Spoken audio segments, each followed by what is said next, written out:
Just stay quiet a little bit.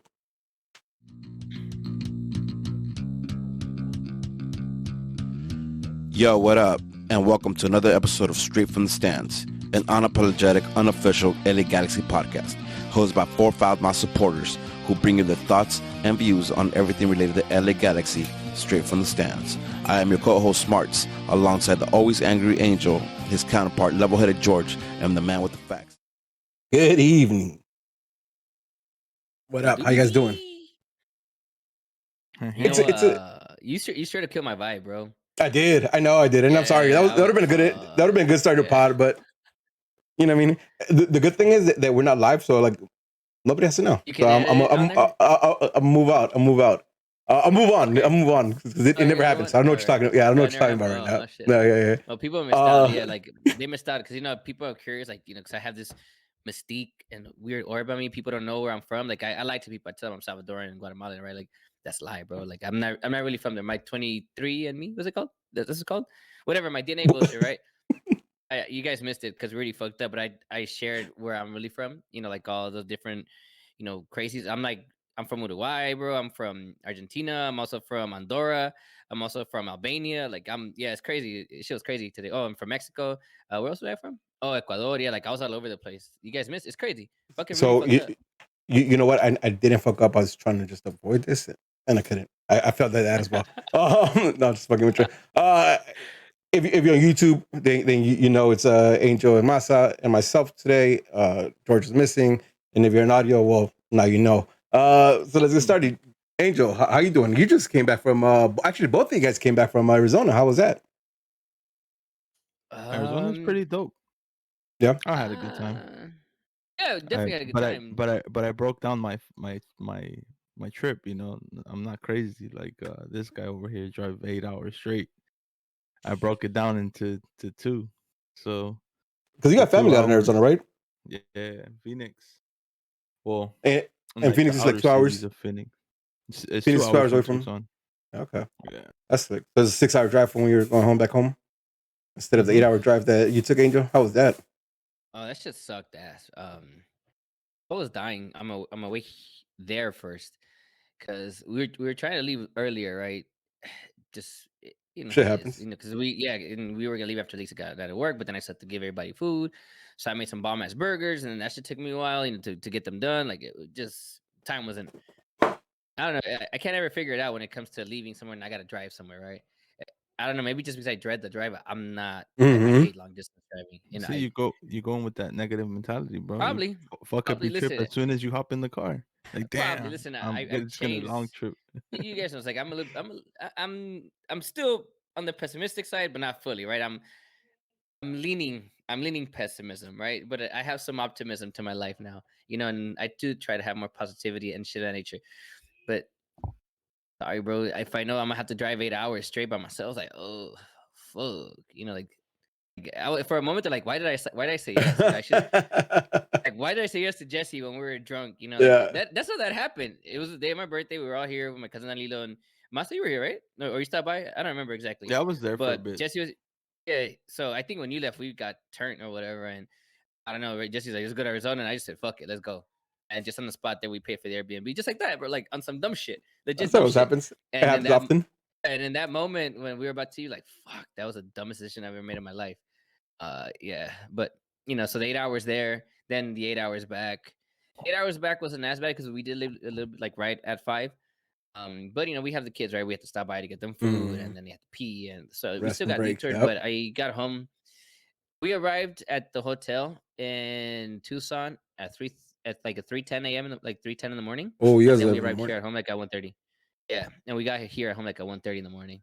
Yeah, see, I've been cured with fucking long road trips for the G's. My God, like I'm not. I won't do like RSL. I won't do Tucson. Like I can't do it, man. I just can't. Now. Say that. No, driving. Like I know I'm gonna end up in RSL another time because it just always happens. But I won't drive there again. I can't do it. All right, we got a lot to talk about. I don't want to spend too much time on bullshit today. So let's get on with it. First of all, Hulu Bali, right? not fucking not Napoli's Koulibaly, but another league League Two. league League Two. another league player center back that we're linked to. Thoughts? Have you guys seen any highlights? What was your thoughts on it so far? Because it seems to got like it came out of nowhere and it got hot like pretty soon. Yeah. You know what my And thoughts it are? doesn't. Yeah, go ahead. My Sorry. bad, Angel. You're I'm excited. We're actually scouting because when was the last time we brought? Well, the last time we brought like 3 players from the same country because we were scouting that area was when the Brazilians came. Juninho, what was the other two? Alex, what's his name? I forgot his Zumba. Samuel? name. Samuel and Kazumba, right? That was the last time, bro. That was a while back. Damn. That was a while back. And out of those 3, one of them worked out. You know, Yep. well, at least I think so.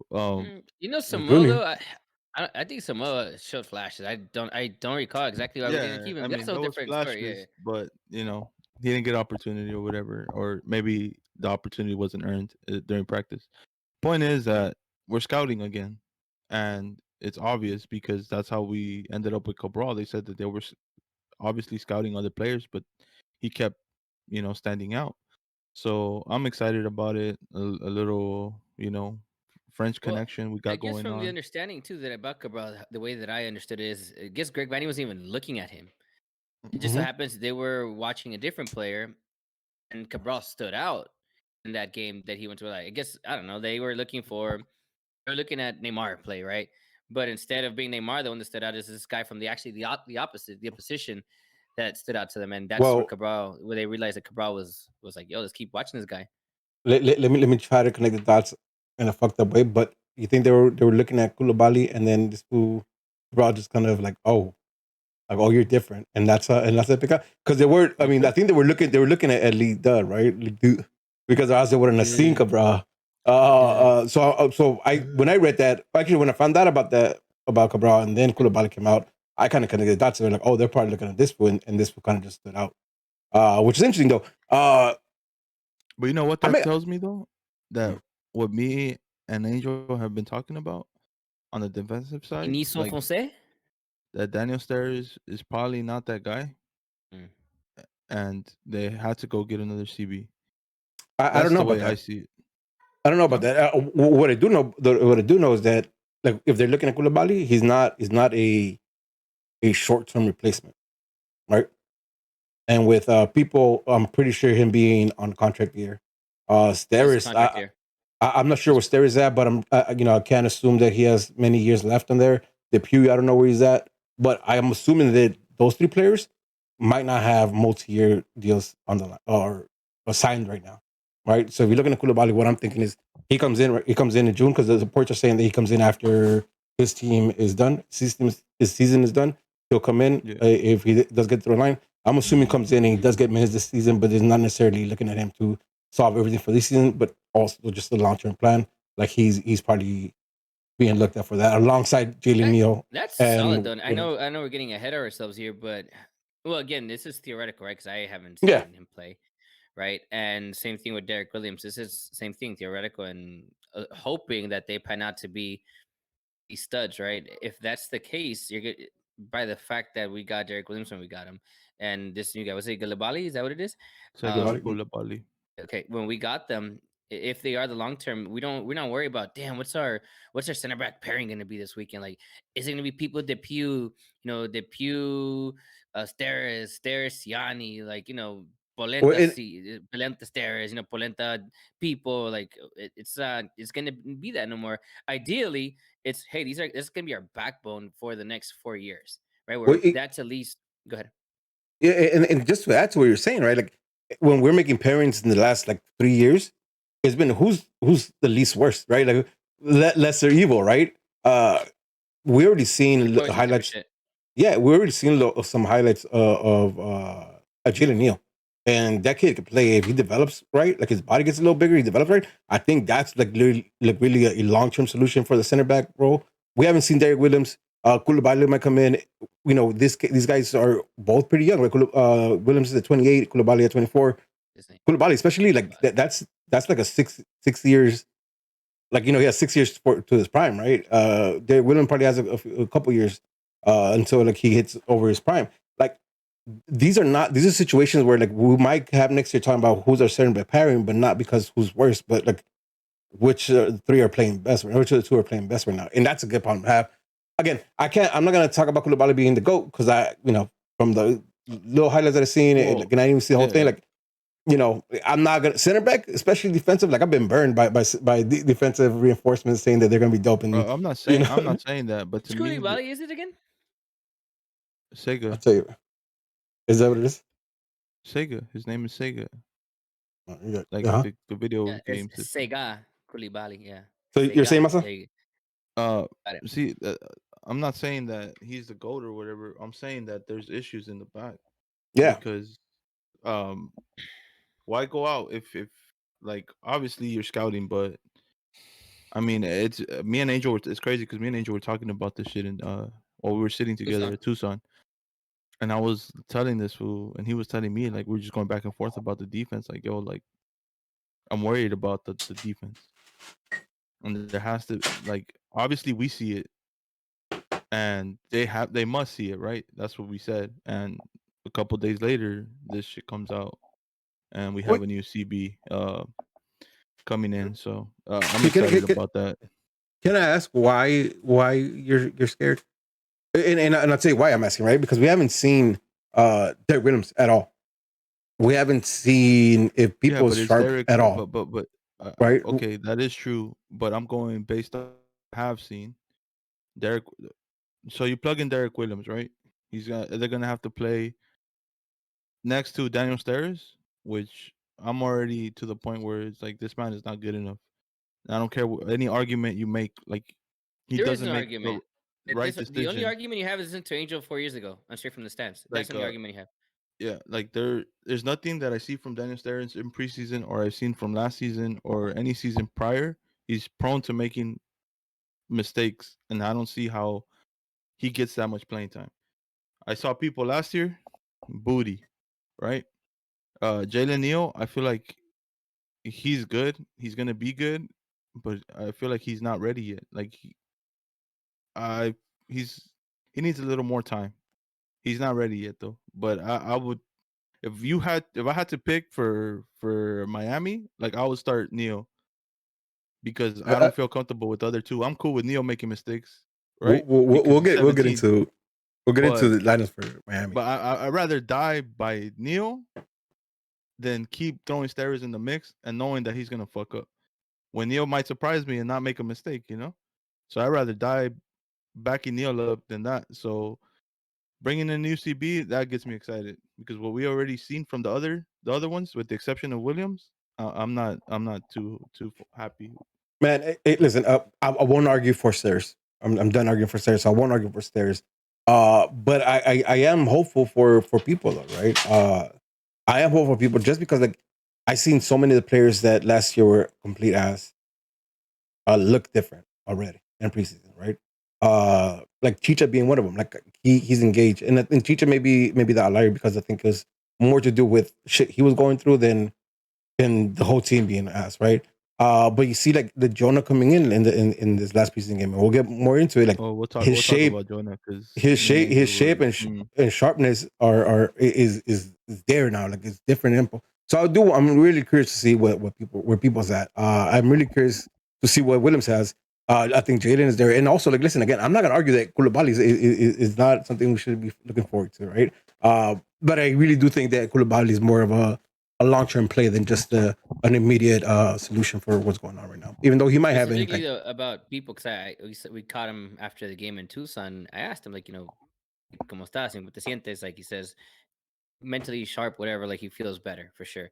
He said we didn't get to talk into detail, but I imagine just like everyone else around from what we've seen, everyone seems to be sharper, with the Mm-hmm. exception of maybe like three guys that it's not that they can be sharp, it's that they just suck, right? And that you can't do. I mean, that you can't do anything about it. Like it's the fact. Like they can be. You know what? They're sharp. Like everyone else, as sharp as they can be, but it's like a dull knife that you got to throw away. You can't sharpen it anymore. It's just No, done. no, That's what those guys are. it's not meant for cutting. It's just not meant for Yeah. cutting, right? Right, well, Listen, this is not meant for cut. Yeah, you're right. Perfect. It's like a kid. It's like a kid knife. That's what they are. They're like kid knives, right? They're the ones you can't really play with. But based on what we he kind mentioned of briefly, he says that even sorry. then he's talking about 2-3 weeks to be back. So because of his injuries, like he's feeling better, but he Mm-hmm. says 2-3 weeks. I imagine because of physical fitness, and I bring that up because even then, you That's add that probably a we probably month. not see people down the line, maybe like 5 weeks, maybe I don't know. I seen any him training soon. today. Hopefully, Okay, maybe he is good. Maybe what he meant is like I just need 2-3 weeks to be back in Match fit. fitness, team ready. So yeah, exactly, match fit. So maybe it might be 2-3 weeks that we see him. So again, we didn't really get to talk in depth. Like, does that mean you're going to be ready in a week or 2 weeks, or no? You're still recovering. Once you recover, you're going to be good. Then like it because everything was just distance or whatever. But if that's the case, let's take that. We're talking about even him in general. Rudy, I agree with you. Like you can't really be as pessimistic because or optimistic because we don't know what he's going to be right now. Because we're Yeah. talking about someone that hasn't even really played with the team. At Mm-hmm. least everyone, even Steris right now, I give him the edge and the just because they have been playing.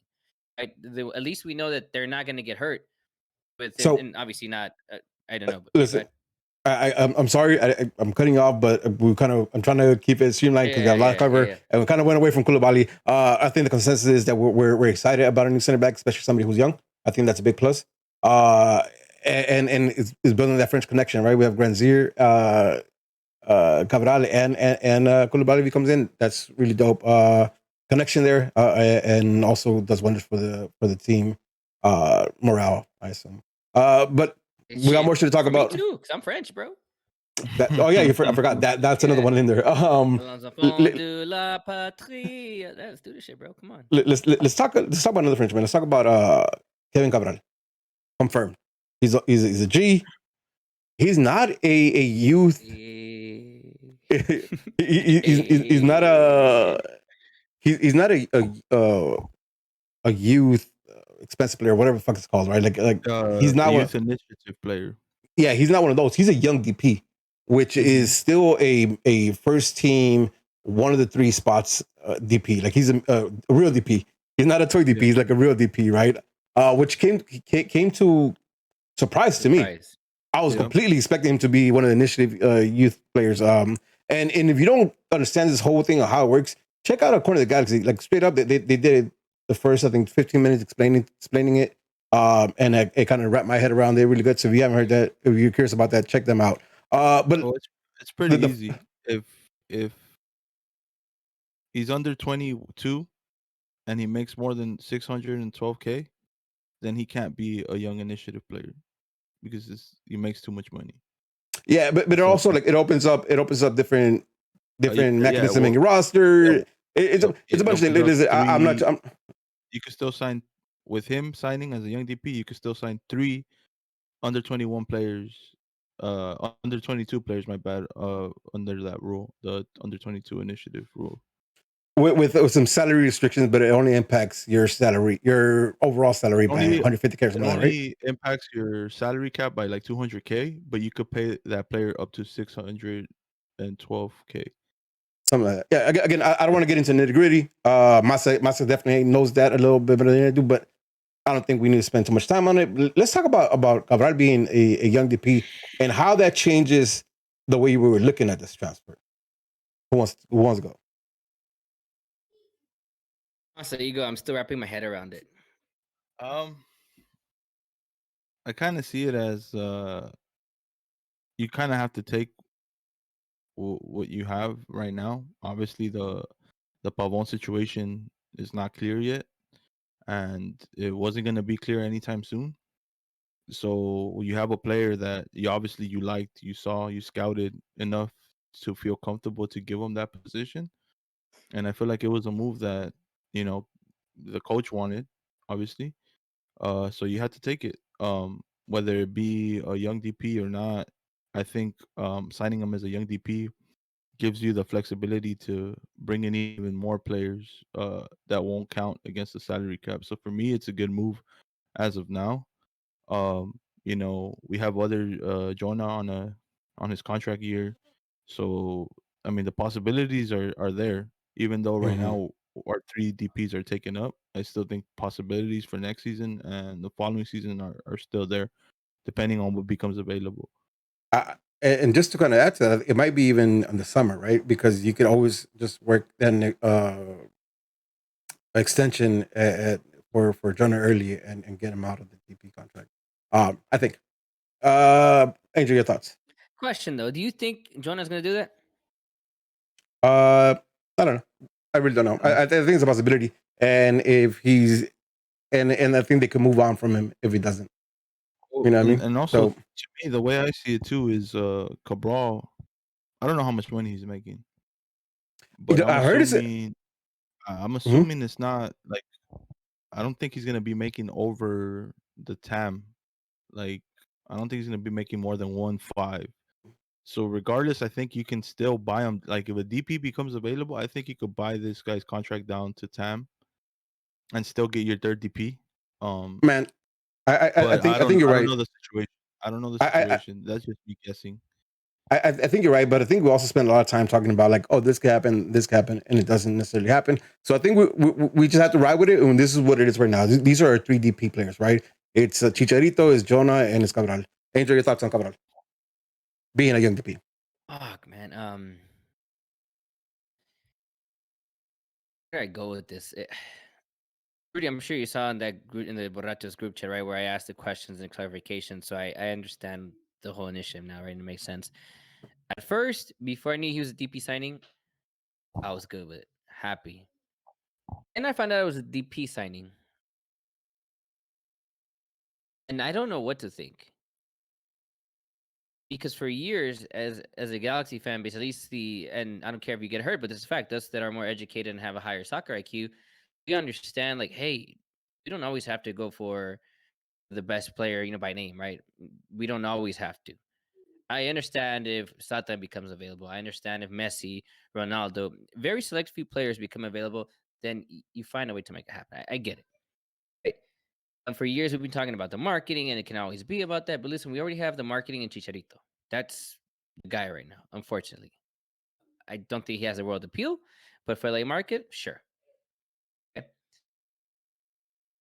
The Jonathan thing, that's where my real question is. And that's the most impact to my Cabral opinion. Okay. Because it's what happened, which is why I don't know where to go. Like if I'm happy or not. Like I'm excited that we did get a DP. My biggest thing, and all this, like my brain is still right now where I don't know what to think of this. But the Fair. one thing that I am certain about, is I am happy that we moved on from the Pavon thing, at least for now. Because I know we mentioned this a few podcasts back, and I said no, I'm done with Pavon now. Like I would much rather us have our entire team complete now, have our use that. That's why I said cut ties with Pavon now, and let's get our DP guy now. I didn't expect it was going to be Mhm. a brawl. And on the bright side is now, guess what? We're going into the season with our three DPs, with some TEM, our solid keepers, and I think we might still have some wiggle room there to get more players. Plus that under 22 initiative concept, which I understand, we can basically get three players that can be impactful in this league. It Mhm. can be. It's not like we're talking about homegrown players. No, we can actually go out and scout players, whether it's in South America, whether it's still in League 2, whether it's in the fucking Japanese league. It doesn't really fucking matter. It's as long as they're under 22, whatever the restrictions are there, we can do stuff, right? That's exciting from all that sense. My concerns, and I won't get into details. I don't know what to make for the future, right? Because we hear the rumors about Lewandowski, right? The whole thing about with again, if we bring up the Ronaldo thing in the summer, like what happens then with the Jonah thing, which we're not getting into that, but again, bringing back to the Cabral thing is I, once I'm stumped and what to think. It's at this point is I'm just gonna not make any assessment, shut up, and watch, wait and see what happens, right? That's Because interesting. That's I a don't know what to first. tell you, man. Yeah, I mean, yeah, it is, it really is. But again, like I said, the bright side, and I guess my optimism, right? My inner Rudy here is that we are going to the season with three designated players that seem to be healthy, ready to go. Mhm. Man. Right, so Oh, that's what I am excited for. And again, it's there's a lot, there's a lot right now and it's not really relevant right now to the conversation. Maybe as the season progresses and we can, I'll keep yeah. sharing it as it goes and it keeps it, elaborating in my mind. But I don't want to give you guys some assessment or some theory or some shit that to me is just, it's not my MO. Like I like to talk about shit that makes sense. There's some facts to it, or from what I've seen. Talking about Cabral as our designated player right now, all theoretical, right? And that's my theoretical stuff really falls under the Jonah thing. So if Cabral ends up being this wonder kid, shit, where we sell him to Barcelona down the line or Real Madrid, great. At least I won't be like, Angel was being negative about him at the start of the season. If it does happen, I'm also take credit. Say, I don't know. I don't know what's going to be. I don't know what to expect out of him. I really don't. Here's my take on this whole thing, right?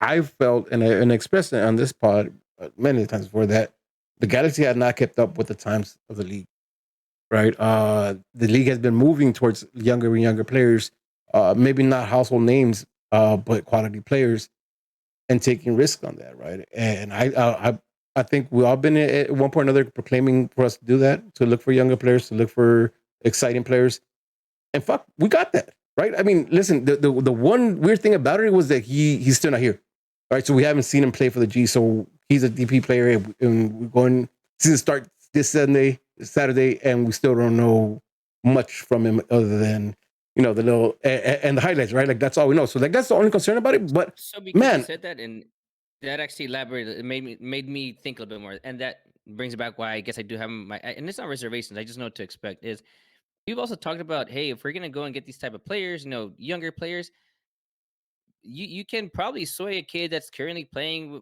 for PSG's, second squad or whatever, right? That that they might have to push, like in a Tuna situation, right, where he's a Man City player. mhm. What he's like in that limbo space. We're not talking about a League Two player, or if we're talking about the teams for South America, shit is the guys who are watching Copa Libertadores and Copa Sudamericana, right? Not someone that's in League Two. And I guess that's where my thing is. Now I understand he's a Paris product. That's why I said he came up through the academy, which is why I made the PSG reference. But I don't know. I guess just to me, it's just I don't watch enough League Two to be like No, I'm no, excited for him, 100%. and No, that's 100. that's bad That's because valid. even if we're talking about yeah, go ahead. Yeah, and that's where my thing is like I'm not excited for, and even the French league in general, I am not excited about.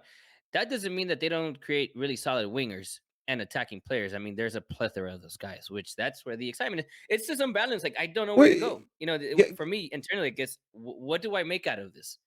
well, so for me, it's interesting, right? Because like League On is definitely a buy a selling league, right? Like you see a lot of talent come out of there.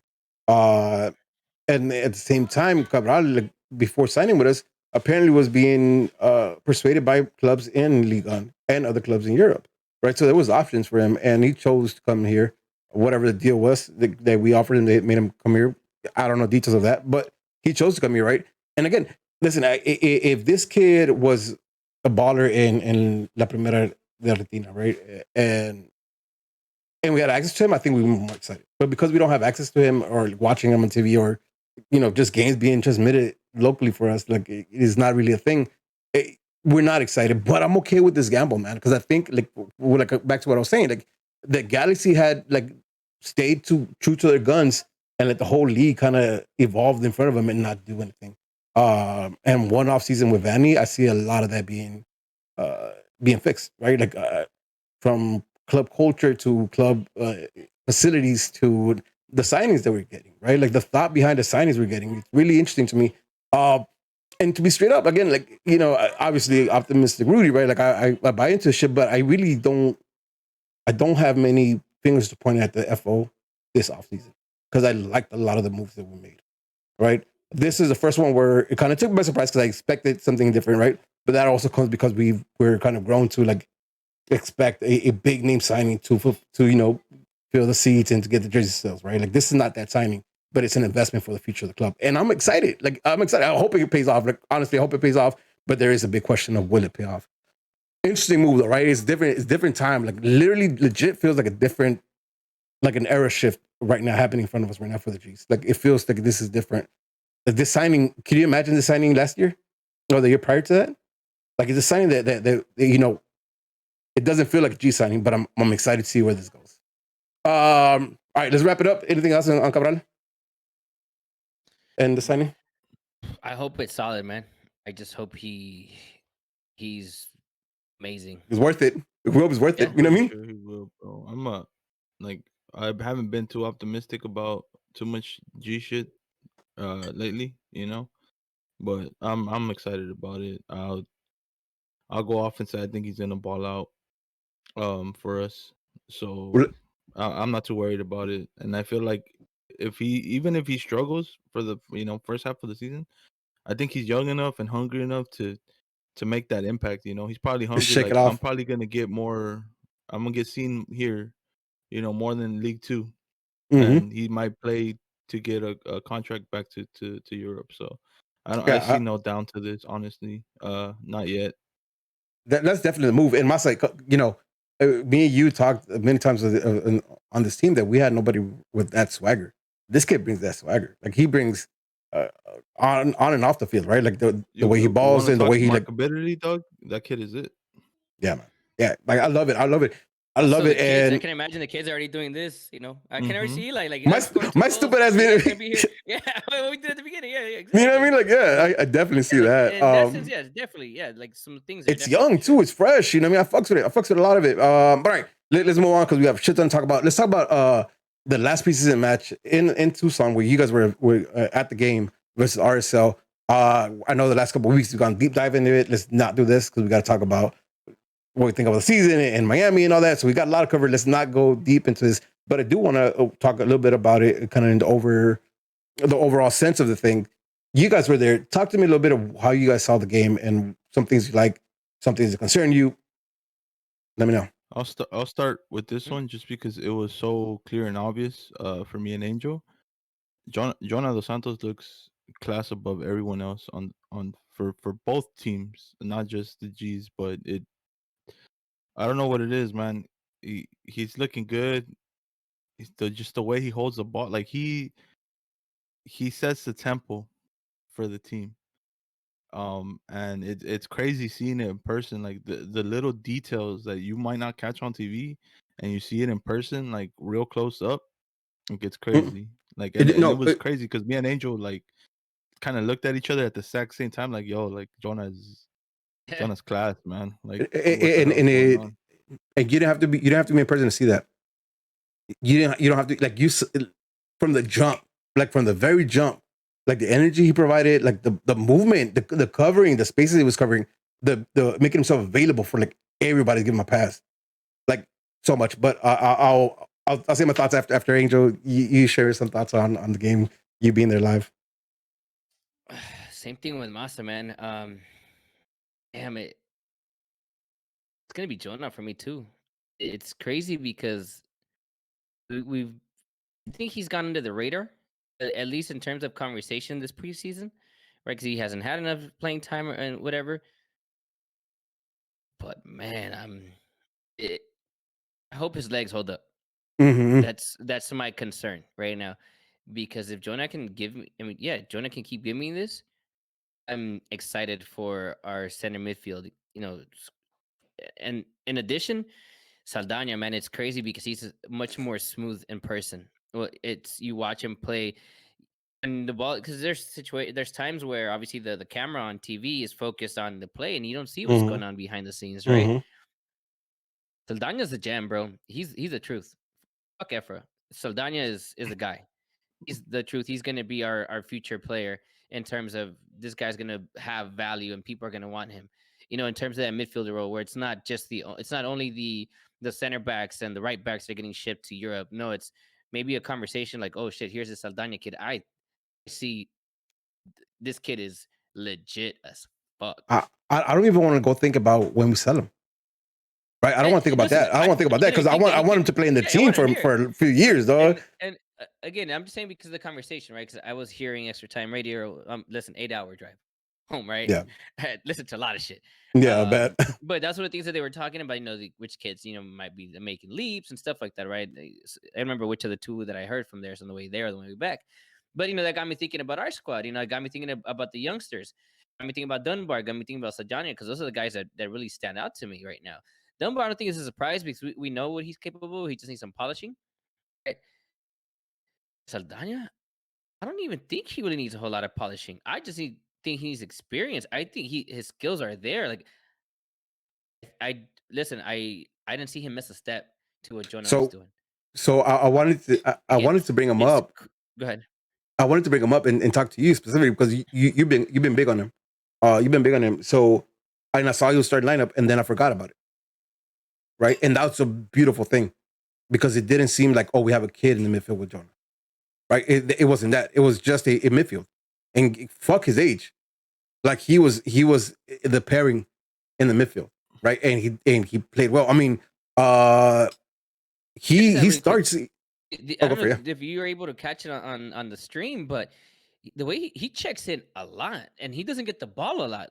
Maybe because the teammates they do their decision, but he gives whoever has the ball and it's in his range or whatever he's supposed to be as his center midfielder role, whatever area he's supposed to be covering, he's always there. He's where he has to be. Like this is off the ball shit. This is IQ No, shit. yeah, yeah. Which is what I'm saying. Like I don't even know if he needs. Obviously he does, right? Of course he's young. He's good. There's things that he can learn from Jonah. Blah blah blah.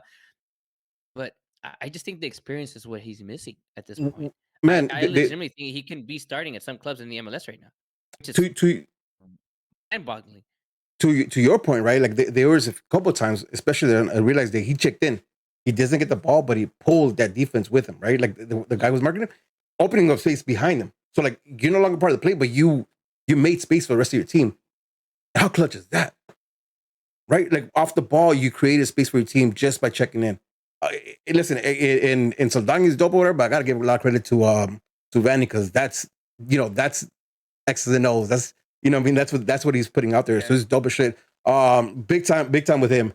Saldana for me, like he moved up. He's in the pecking order. He's probably my number one right now as kids that I think could transition into a team without a problem.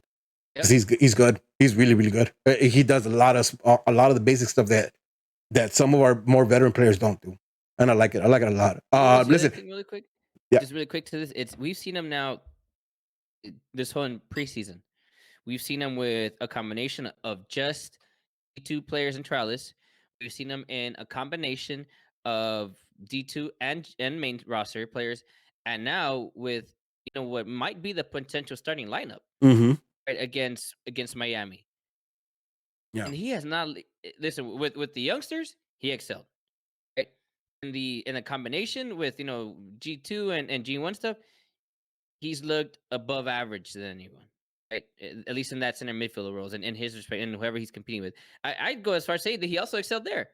Here with the main roster, with the guys with the experience, with World Cup veterans, with Gold Cup experience, with Champions League experience, you name it, he looked like he fits right in. Yeah. That's clutch, man. That's clutch because when we see Jalen Neal play, for example, right? Like he's done some good stuff, but there's always that gut feeling, like ooh, right? Dunbar, Still a kid, like anytime. Koroniak, like all these players who show glimpses of dope stuff. You always have that gut feeling, like just you're missing body, you're missing experience, whatever. Saldana, like I'm telling you, like I completely forgot about him. I forgot that he was like that pairing, like he was good. I really liked it. One thing that I want to highlight, that to me was mind blowing, was around the 27th minute. There was a segment where the play started out right with Fisher. It was Fisher, it was Jonah, and I think it was Granzier. And it developed and it went to the right hand side, close to the corner kick. There was nothing there. They started touching back, went to midfield, went back to center back, went out wide with Biafanya into who was there? I forgot who else was in that side. I think it was Vasquez. It ends up in that low turn cross that goes across goal. Nobody scores it. But the fact that we had the patience, and for like 3 minutes we held that ball, and we just touched, and it ended up in a chance created. That's the fucking luck, right? Because it was slow at times, and then they picked it up when they need to, and it was short passing, and then it was a driven cross, like. It was everything, and that right there, my guy, for me, is what I want to see. Right, like forget the score, we won, whatever, but forget the score. Like that's what I want to see because. Well, Chef, I forgot we won. Yeah, like that right there, it was clutch because like it's the intention. Is the players that you want to be involved in the play and in everything but the finish, which I think will come. Right, so I was super excited. A good showing. I think it was a good showing overall in Tucson in the final one. Grant Zier, can we talk about him for a second? You guys are live, so I'm sure you get to see a lot more of him. I don't know if it must have backed me up, but by the time that we were able to really get it in and something, because we got moved around a bit, because security, Bullshit. we really didn't get to see him. I don't remember Focus on him too much. Yeah, Like by By the the time time, like we sat down, probably Mhm. like 10 minutes later, he had come off. You So say maybe like 5 minutes, if that. yeah, I like think I from felt like the I didn't get a glimpse we of him. we I didn't. see him I seen him run at people and make like a couple smart choices where he just passed it back when he didn't have an option going Mm-hmm. forward, which I really like. And that's what stood out from him. You know, he never forced the pass Yeah. um when there was nothing there. And that's the little I could remember, to be honest with you. And I'm not saying he had a bad game or whatever. You I just don't just didn't get a chance to. that's what I remember because of the situation at the So game.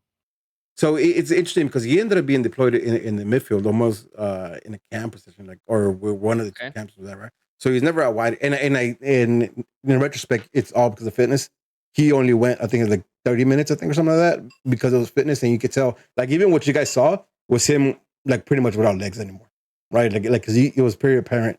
But when he was on though, like the early parts of the game, he was involved, and what you said was right. Myself, like he knows how to he has a really good first touch, whatever, like because he can settle a pass almost in the drop, and then he can move the ball. I really like that. So I'm really curious to see what he does out wide. He ended up taking a shot, which was probably going to go wide, but it got a deflection and it ended up in goal. Oh, you But saw that.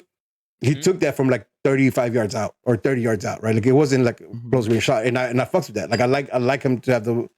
He said, "Fuck it." He probably knew he was coming out. He's like, "Fuck it, I'm gonna let one rip," and he did, and I'm okay with that, right? Yeah, I'm I don't really mind. interested. I'm really interested to see when he gets deployed out wide, where I think is where we all expect him to play, unless Vanny sees something that we don't, and he wants to spin in the middle. But it seems like a really good addition. It seems like he's a baller. You know what I mean? He's a baller, and he clicked with Jonah, and he clicked with Fisher, right? So I want to talk about Fisher. That's the last one I Oh want yeah, to talk about. But me too. you guys have any other thoughts on Grenzier before we move? No, Can't really Because you guys talk on didn't it, get a bro. chance. I Cool. didn't say anything. No. Fair enough.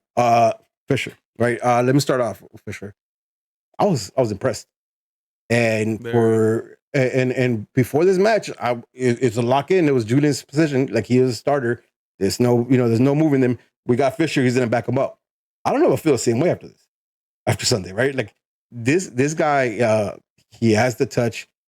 He has. Let's start off with he has the defensive chops. He's good at marking. He chases people down, and he has good like he puts in a tackle, and then he can move up. He knows how to move up. He has good footwork. He has a pace and he has good passing. In his connection with Jonah and Grenzier and with Vasquez when he kind of shifted over, like all of that, man, I was impressed. I was impressed. I didn't know that's what we had. I didn't know that's what we had in that player. Your thoughts? And you'll go for it. Yeah, I'm concerned for Julian because Julian hasn't given me anything in preseason. Mm-hmm. And not just that, I don't know about you guys, but I got to see him a little bit with the national team. He didn't look too hot either. Right. So and I'm gonna just temper expectations a little bit. Is also this is one game that we've seen from O'Neal Fisher.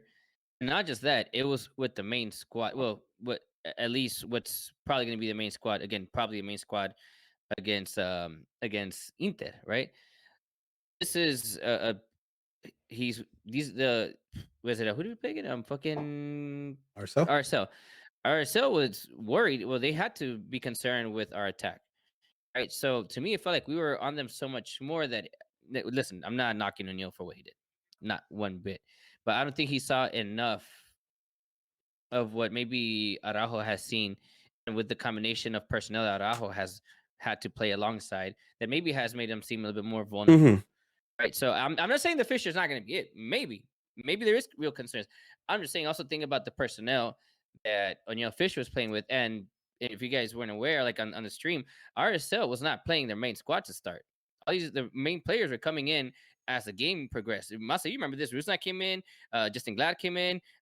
Who's the other one that they have that it's not Rusnak, the other one, Doesn't matter. Move 11. on. Was it Krylak? Krylak. Krylak Krylak. came in. Yeah, like these are their best players. The only one that was in there from what I recall from the beginning was Justin Miram. That's pretty much it. Like in terms of their actual guys, their playmakers, their threat players. Those guys came in later. Like the guys that stand out. Their DP spots or whatever they are. Their 10 Mm-hmm. guys. Like the guys that have fucked us, Kariniak, Kruznak, those guys in the past that the defense should be worried about didn't come in until some I think in the second or later, really deep in the game. So again, I'm not that trying to say Neil Fisher's not. It's not it. Like I'm with what Masa has said 2 episodes, I think, or whatever, when we talked about depth, and Masa said he's an MLS Cup veteran and MLS Cup champion. Like, why? How is that not solid? And Hmm. I'm with that. So maybe he might end up taking that role back from Araujo down the line. I don't know, but I'm just saying that as of right now, this point is I'm not hating on him at all. I No, just don't want to make it seem yeah, like I'm being negative about him. No, I'm just also, hey, think about the personnel we had and who RSL had at the time. Whereas Araujo, as shaky he's been looking, he has not really had the go with the main squad, bro. Like, at least yeah. hasn't. And this has been the first time that we've probably seen the closest to that. So I'd Also, say it's a little bit also, easier of a game for O'Neal, in my opinion.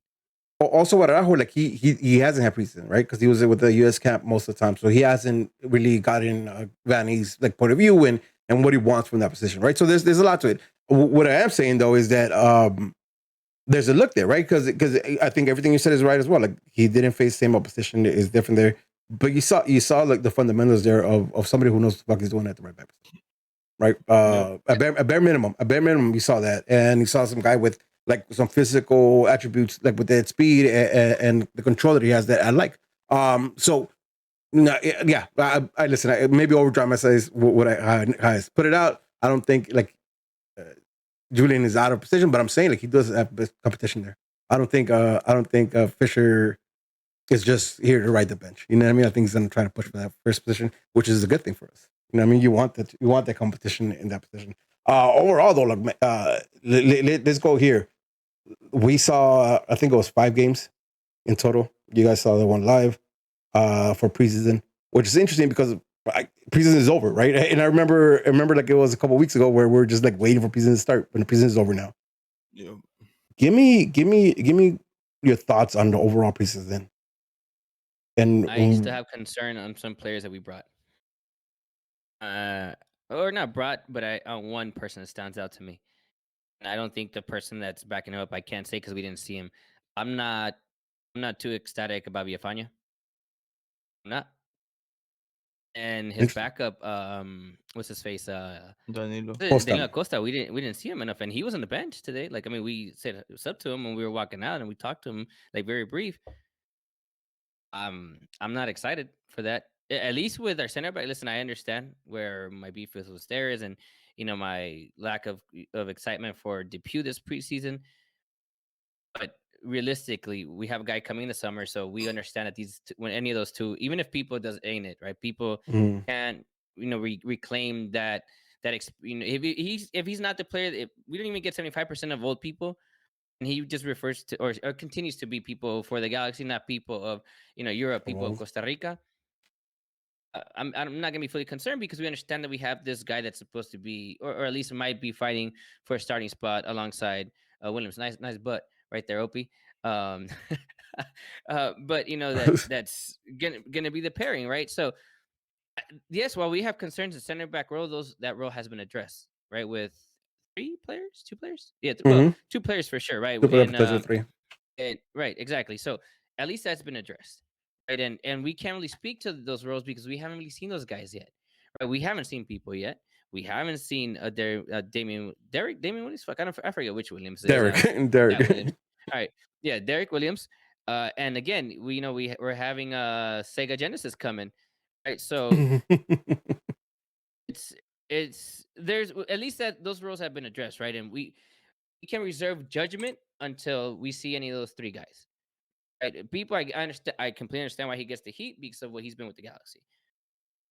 Yeah, Fanya though, that's the guy that we went out and we got. That's who we're stuck with. And So let I me know ask you Tough this. was. Let me ask you this. From what we've seen in preseason, would you rather have Insua, who we had last year, or Villafania? I I told would Angel much rather this. have We Insua. were talking about this. We talked I'd about some rather have stands, and I Insua know too. Masa doesn't agree with me with everything I said because Insua, I think he did a lot of good things last season, and I didn't think he looked out of place. Our defense is just trash in general, right? Our But team, our it's one of those team. things You where can't excuse anybody. right, exactly, and it's crazy because people are gonna hate to hear this, but Insua had, I'd say, more fuck ups per se than Felster did, but you can see by watching the game that Insua is clearly the better, respective back, right, in their respective roles, whereas Felster really was an ongoing liability. Right, and that's that Felser didn't even do things like I don't think that Felser or Insua were the two worst center backs. I mean, Defensive line, to yeah. this date, I still don't think they were our defensive players. Like, it's other players. It was always in the center back role. That's always where the biggest issue has been. I would, you know what? Let me take it back. No, I wouldn't prefer Insua because of the international stuff and probably money or whatever. I get that, but with all this hype that we all had for Yefanya, and I get it, bro. Like, I've seen him play. Listen, I never forget the 4-0 in Santos, and he get that. I get it, but to me, he's reminding me a little bit of people in the sense that I don't think they're the players that everyone's expecting him to be anymore. Like, they've lost whatever it was. I don't see it with Yefanya. I'm concerned with him. Right? I'm Well, concerned with let me ask you, Yefanya right in now. what Is the way areas? that people. In what areas you're concerned with Villafana? I think he gets beat too easily. I don't think he covers his grounds right. I don't. I Mm.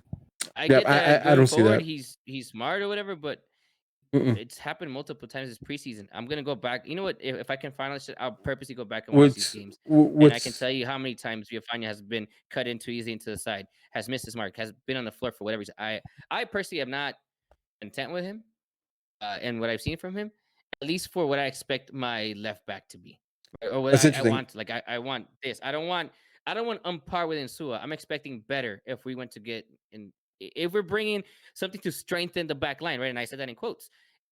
There's really no strength in unless you're talking about roster space and what you do with that, and if you're talking about the international spot, sure. But if we're talking about on field, there really wasn't a difference. I don't see. To me, there isn't. So I don't like Villafana right now. I disagree with you when it comes to he gets beat too easy. Now I'm not saying he doesn't get beat because I think all defensive players get beat at one point or another. But I don't think he personally I don't think he got beat too easily. My concern was that I expected more from him as the outlet when he does get the ball pushed up to him and he does get in the attacking side and looks for whatever he's looking for. I think that's where he's been this weekend. My opinion, especially like his first touch has been off like from the jump. Like, he can't seem to have to set the ball in the direction he wants to really help him out his run. Is always like that bounce to him. So that's my concern. But I don't see him like I don't think he's a weak spot in our back line by no means. Like I didn't see that. But again, it's different opinions. And maybe we're looking at different things. He feels similar things about Villafana like I do. I'm not impressed, to be honest, but it is preseason. So I'm gonna reserve my judgment of him. I gotta see it during the season. I don't know if there's a button that he clicks because for Portland, he wasn't trash, and during the season, like I remember watching him and he's super solid. So I'm just gonna wait for the season to start. A couple months in, and if it's more of what we saw during this preseason, then yeah, I would much rather take Insua. But I have to see it when it counts. So it's preseason, boys. I can't look too much into it. But I Yeah, agree with Angel though. I'm not impressed, to be honest with you. You know what? Just really yeah. quick, I guess to support Masa's case, it might be preseason, and that's probably it. And he might be reserving it. Hey, you know what? Just let me give everything that I have when it comes. Because, for example, like Leggett to me, this past game, he exerted himself too much, and that's not saying negative. Like I don't think he gave me 100 in preseason. I don't even think he gave me 75% in preseason. Like this past game, while we were out, Masa, we talked about it, right, about Leggett and his gameplay this past weekend. I don't think he did anything to say like, "Hey, I hurt my game," and I think because he knows he's gonna be the starting center mid, he didn't do anything. He didn't go above and beyond and things. Whereas Jonah and Sedania were like, "Fuck!" Like it's clear that you guys are in a different wavelength right now and different level. I didn't get that from the Jet, but maybe that's what's going on with Villafana. Like it's the same thing. Like, hey, you know what? I'm the starting left back. That's not going anywhere. Let me save it for regular season and go ham, right? Ham. Fuck. Right now I'm not impressed. That's interesting. Listen, and I think we'll see more, or we'll have more information, or more, just seeing more games, real games, and then we're going to start breaking things down. But I'm also going to disagree with you when it comes to Leggett, right? I think what you see from Leggett is what Vanny wants to see from Leggett and Vasquez, right? Which is maybe they're not moving everywhere, but they're the anchors. They're the 1-2s on top of the box or inside the box. And if you're asking him for that role, like he set up Chicharito again, right? Like he's doing that. So like again, and I think that's my assumption as well. right? And I think all we're doing right now is assumptions because we've seen preseason, and preseason we seen one game where we had like what could be our starting lineup for more than like 45 minutes. So uh, again, it's here. We don't have to wait any longer. The first game is Saturday, so we have more to talk about then. But moving on to that, right? The season does start this Saturday versus Miami. And before we Sunday, start no? breaking, or Sunday, I'm sorry, yeah, versus Miami. But before I start going into the game in Miami, let's talk about the G's for this season. I want to talk about Oh, where I'm you sorry. There is one last thing I do want to address. I yeah, think it's very important to address Chicharito and what okay. he's been in preseason, because we're talking about preseason as a whole, right? Damn, I wish you would have been on Borracho's chat last night. Shit was dope because we talked about all this. I'm here now. Man, I want to love Chicharito. I want to support him. I want to be Chicharito as fuck. I want to be on Chicharito train. I want to get my jersey, with Chicharito on the back. Like I want to support him. You know, because I'm gonna give him his credit. He's done everything from a fitness and a mental and all that shit that you need to do to be ready for the season. He's done it right. You can see it that he's clearly physically fit. He's ready to go. He he went the entire preseason, right? Correct me, apart from one penalty shot that we didn't even see. He didn't score Mm-hmm. again. Mm-hmm. And it's in the way that he's missing his opportunities. It's basic, simple shit. Like the Vasquez goal. Listen, the turn that he does and gets the ball, was it to Leggett or whoever it is? Like Mm-hmm. he's the one that initiated the play, right? That Mm-hmm. weird ass turn Mm-hmm. that he did. Fuck, so smooth, so clean. Like, damn, okay, Chicha. It's like also earlier in preseason when he brought it down, like fucking scorpion Mm-hmm. style With and the shit. seal? Yep. Like he's doing all these things. Like, yes, let's go. Like, fuck yeah, okay, give me this. Then he does what he does in front of the goal, bro. I Every don't, touch to man. himself to set himself up. What? What? Okay, what? Defend him, please. Yeah. Listen, it's everything but the finish, right? And that's why I'm not concerned at all. You're the designated player. Yeah. You went the entire preseason, and the Mm-hmm. finish is the concern. Are you serious? That is the. Yeah. How are you not? I'm not concerned What? because Why not? that's all sharpness. That's just sharpening, getting sharper, right? Listen, he's finding the space in front of goal. He's finding he's creating the space for himself. Listen, again, he is not. It's not like he's been like fuck, like dog. How? Like why are you putting it there? Like So let me all ask the you. shots that. Yeah. I know it's getting ahead of ourselves. What are you anticipating for Chicharito? I don't care about assists. Fuck the assists. Mm-hmm. Where is it to you that he has a bad season If he in terms scores of under goals 15 for? goals, if he scores under 15 goals, he's having a bad season. In my opinion, if he scores under 15 goals, he's having a bad season. And I think, And but again, okay, I'm not fine. I concerned. I think that the way that we express our concerns and the way that we analyze it, which we know this, right? You and I have, which is why this is fun. But I'm with you. 15 goals. I think if he doesn't at least get 15 goals, it's a shit season for him Yeah, because his expectations as designated player should be you should be reaching at least 20. I yeah, understand, right? Whatever. 15 goals. If he doesn't get above 15 goals, even if you're at 15, I'm pissed. You need to give me above 15. yeah. Okay. Yeah, listen, listen. I agree with you. I think I wish he would have scored more goals. I wish he would have scored goals, right? And I think he wishes because he saw it. He's like, "Come on, just one land for me," right? Like he was wanting just one for him to just fall in for him. But that like so if we compare just his play, right?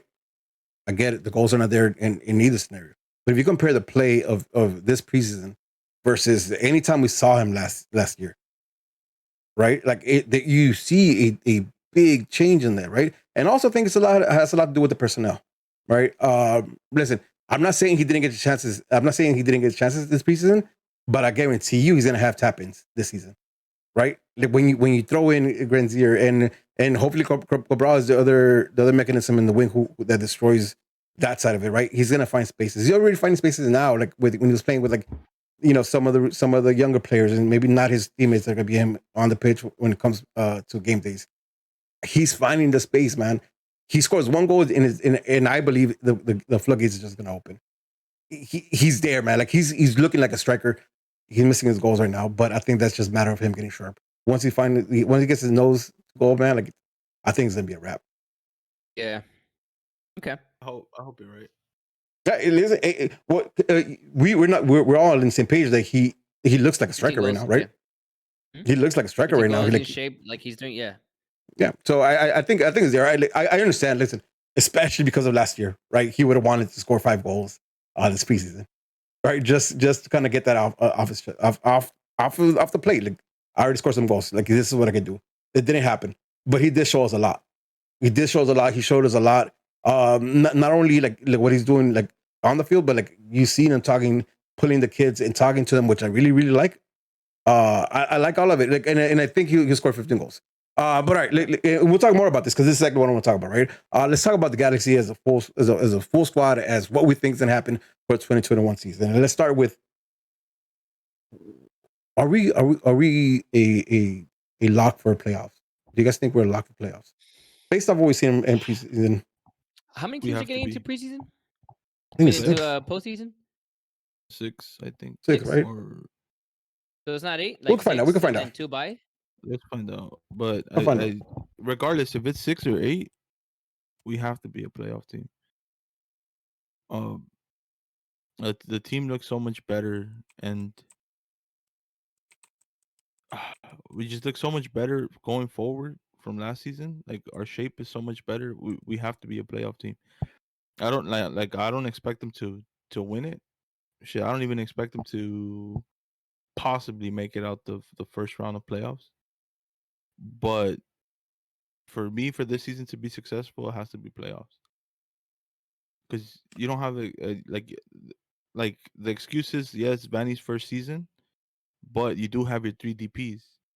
You have a bunch of players that you specifically asked for to come in. So the expectation isn't MLS Cup this year, but it definitely is. You got to make playoffs because there's too many playoff spots available to not get playoffs. So and So then that's my let me just expectations for this year. Huh? let me just kind of talk about that is top 7 sides, and it's the top seed that gets the bye week. So 7 spots, like Okay. you know, what I mean, No excuse. yeah. And I get where you're coming from. I get where you come from, but I think really like that should be the bare minimum, no? Like playoffs should be the bare minimum. Uh, What's a rebuild year, right? And it's actually a rebuild year. Like for the first time in a long time, it's not like you're plugging in, like you're covering the bandages. Right. mhm. So bare minimum, yeah. If you go into playoff 7th, I'm cool with that. You made playoffs on your first year of rebuilding and trying to do something and getting everyone in and all that shit. All So right. to me, that's a successful season. With, Playoffs. with that being said, myself, what seed do we take the playoffs in? Where we end up in that I, season? Your I call gotta right now. take a look at the teams in the No, no, no, Western no. Right now, Conference right, standings. right now, right now. I need Right you to give me now, an answer top right of now. my Yeah, head, yeah. Where do you uh, think we stand? 5-6. All right, copy that. So Uh, fuck it. I'll say 5. I'll say five, 5. 5 in the West. Angel, talk to me about your expectations It's for the funny, season, and then give me where do you think we end up at the end of the season? man. Masa said a lot of what I was gonna say. I think right now we're in sync because we literally spent a weekend together. I Hey, Masa. yeah. Uh, you know, it- fuck, bro. I think a lot of what Masa said. Um, I think a shot if we don't end up 5 and above, right? Because fuck everything, right? In terms of oh, I know it's rebuilding, but no, it's you have the designated players for the right now. You have even including Jonah, right? Let's say he does get extended. Hypothetically speaking, he gets extended, and we do have space for next year to bring a DP person, a DP player. Let's say Cristiano Ronaldo comes next year, but you still have a solid group of a good core of players that are here for a decent amount of period, right? And even then, with the likes of Jonah, with the likes of of Leggett, guys that have been here for a while at this point, there is no reason that these guys shouldn't have the ambition and the mindset, unless they're just soft as fuck, to be pushing to be top 4 in the MLS. Listen, all the pundits, everyone thinks that we're trash, we're in the bottom, or as a matter of fact, you know what? No, to their defense, a lot of them have said they don't know. They're Right? they're in the same boat with us Saying right based now. on what they Yep. know. Yeah, they like I think I can't remember which one, but one power ranking that I saw has us like almost right in the middle because it's and legit the thing was said, oh no, like I I don't don't know. know. Yeah, Like I don't know what to it's say. fair, and it's fair Because as fuck. yeah, like obviously right, and that wasn't the words that they used, but that's Yeah. to summarize. No, they That's what was used the implied. emoji like this. Yeah, it was poop. Yeah, it's because it's true. Like we can listen. Yeah. It can be a dumpster fire, and all of Vanny's moves are ass, and he doesn't end up being what Toronto is. But we don't expect that to be the case, right? We're coming into season with 3 DPs. We might miss Cabral maybe a game or two, right? Because of COVID and all that stuff. We may. We are gonna have Williams, right? People's gonna be back in a bit. Listen, the goalkeeping issue? What issue? What issue? Yep. No issue. Right? Chicha, I'm really asking the soccer gods, yo, give this man 20 goals a season. Like, figure it out somehow, soccer gods. Like, make it happen for him. If not, listen, Leget's been scoring with the national team. He scored in preseason. He seems like He scored for us hasn't last year really missed too. a step.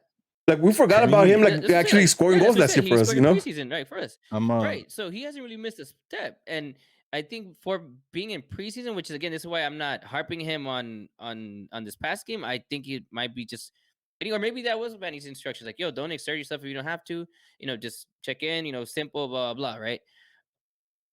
So he's gonna get us stuff, right? He's gonna get us goals. Listen, Victor Vasquez, I've been saying it. If he can emulate what Valeri does for Portland, we're set. We're solid there. And I'm sorry to cut you off. I'm sorry to cut you off real quick, but that's something we didn't mention, like how good he looked after a 1 week of fucking training, right? Like after like a 4 week of training. Absolutely. Yeah. I was just like, oh, Man, like yeah. I mean, if this shit was longer, if this pod was longer, we would Yeah, go I on know. about it. But me and Angel were sitting next to each other, and then Vasquez did like it was something simple, bro. Just the way he brought down the ball, it was like a long ball, and it was just the way he brought it down and cut back on the same touch. And I was like, yo, Vasquez is class, bro. He Class. gets For it. sure, I felt a little bit on my tip. I was like, That was me though. Oof. Hey, Yo, listen. I'm sorry. I didn't mean to cut you off. Go on, Angel. It's a long ass show. Where was I? Oh, and I was gonna get to the wingers, right? We have our French connection. Listen, I know that they're unknowns, right? They're unknowns, but just based on what we know about Grand Sur, that he's coming from Monaco, right? And coming from that stuff, right? And what we know about what we've seen about Cabral so far, right? In terms of his videos and all this shit, and how he does look hybrid, it doesn't look like he was reading script. It looks like he wants to be here, type of shit, right? I understand that he did come up from the PSG Academy, right? That's where he came. Obviously, he's been an ongoing at Valenciennes. If you're asking a 19, 20-year-old kid to be the starter, your winger, where apparently they were missing him, like they were going to miss him, there's positives to it, right?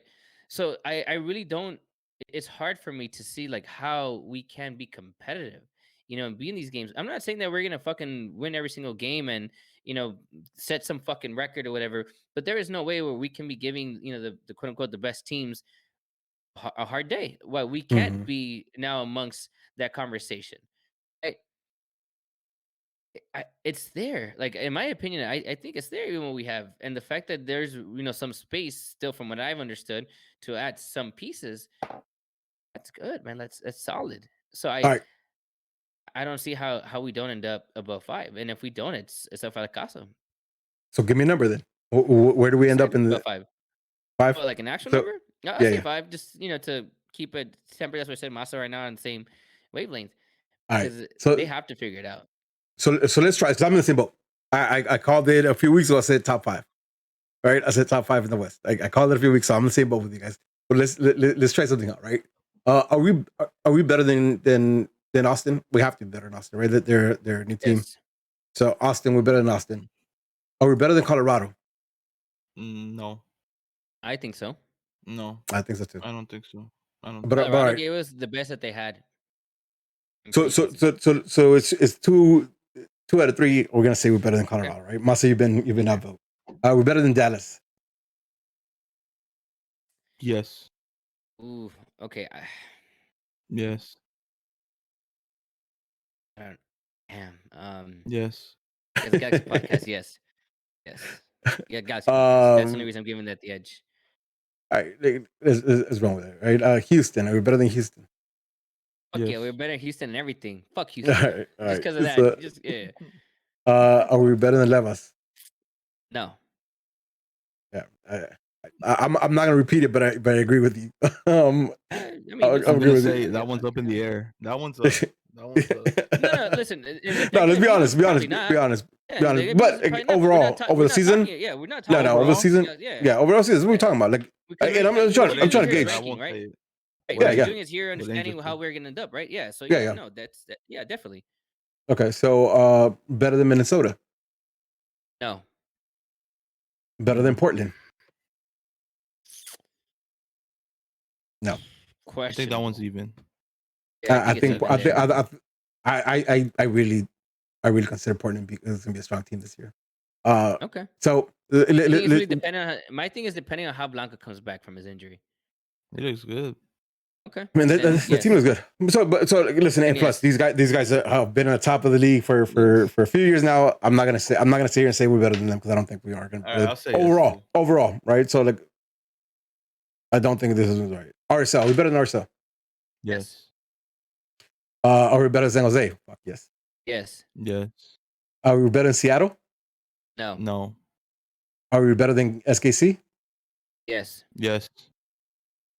Are we better than Vancouver? Yes. Yes. So we said we're better than 8 teams in the West, right? That would leave us at 5. Makes sense.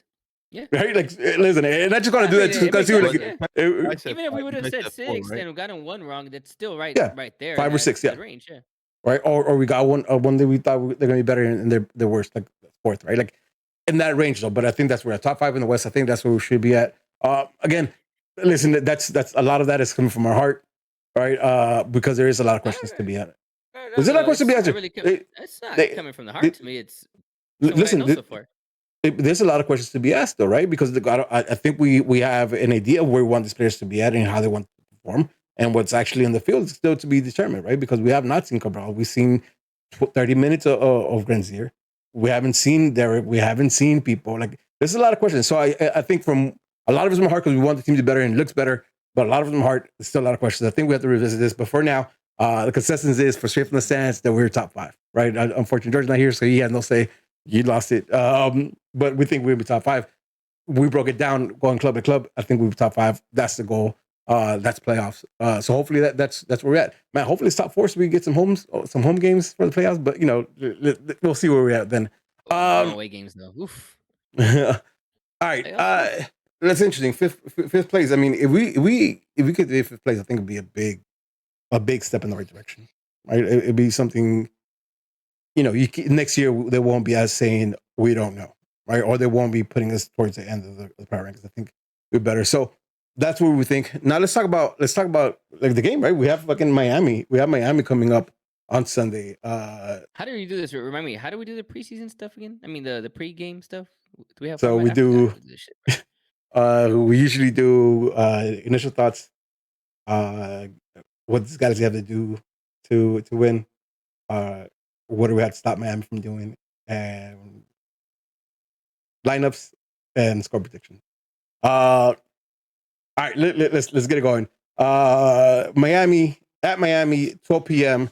on Sunday, the 18th, via ABC number 7 and ESPN Deportes.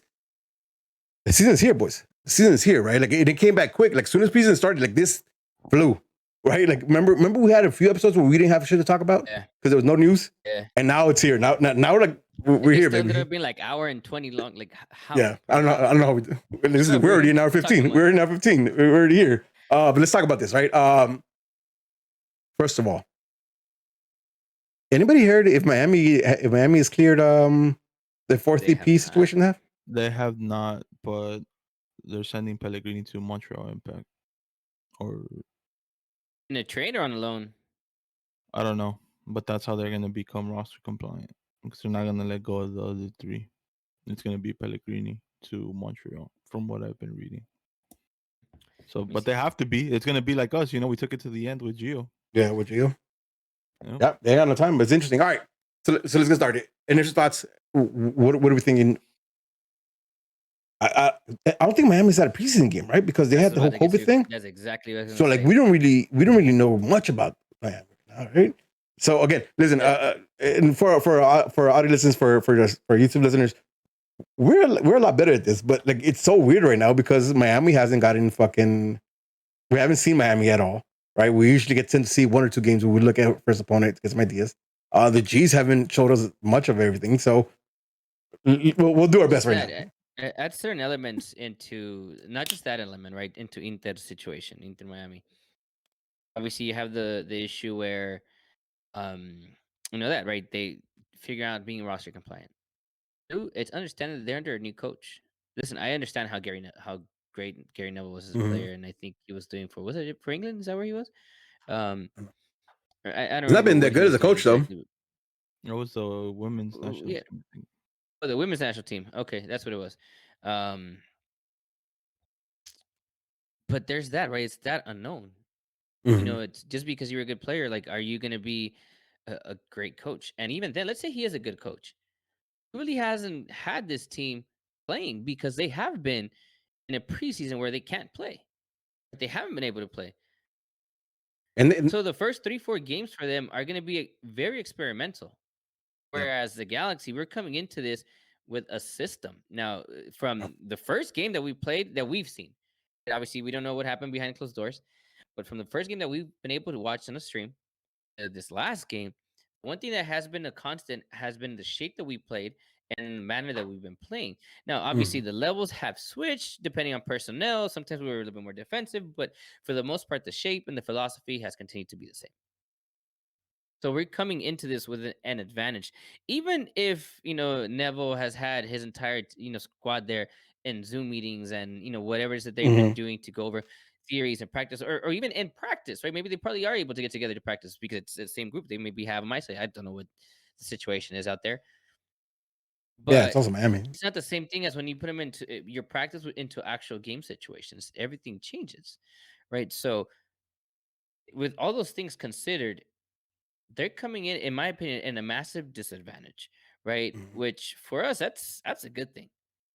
Yeah, And I agree. three, they've yet to play a home game under a crowd and that whole environment. So their very own jitters can get under them. Because you got to remember the first game that they were ever going to play in that stadium was Mhm. the game that we were at, and unfortunately everything got canceled because of COVID. Right? So everything that they've done since has been you know Behind closed doors. under the whole COVID thing without fans and stuff. So there's a lot of things that goes that really play against them. Now you can also say that they might come out inspired because of their home support, right? But I mean, how long is that going to carry them? Yeah. No, and like a couple of things too, just to add to your points. Like, I'm pretty sure they got their coach after we did, right? So even after even after he was assigned, he still hasn't been able to do that. He doesn't have the Yeah, time that Greg Vanny's had. We're coming in with a full preseason, right?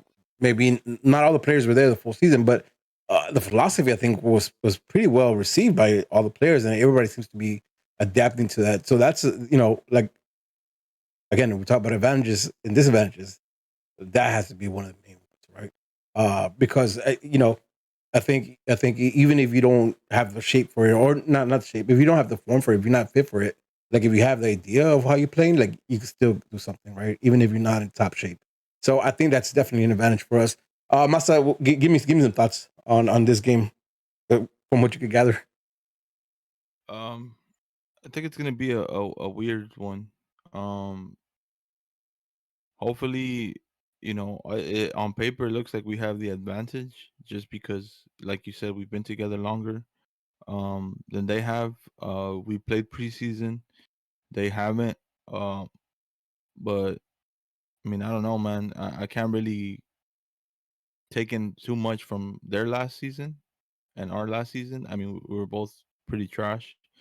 So it's gonna be interesting. It's gonna be I think if we couldn't have picked a better first opponent, I think we kind of lucked out right there just because of the situation they're in, and hopefully everything turns out our way. 3 points away to start the season wouldn't be bad.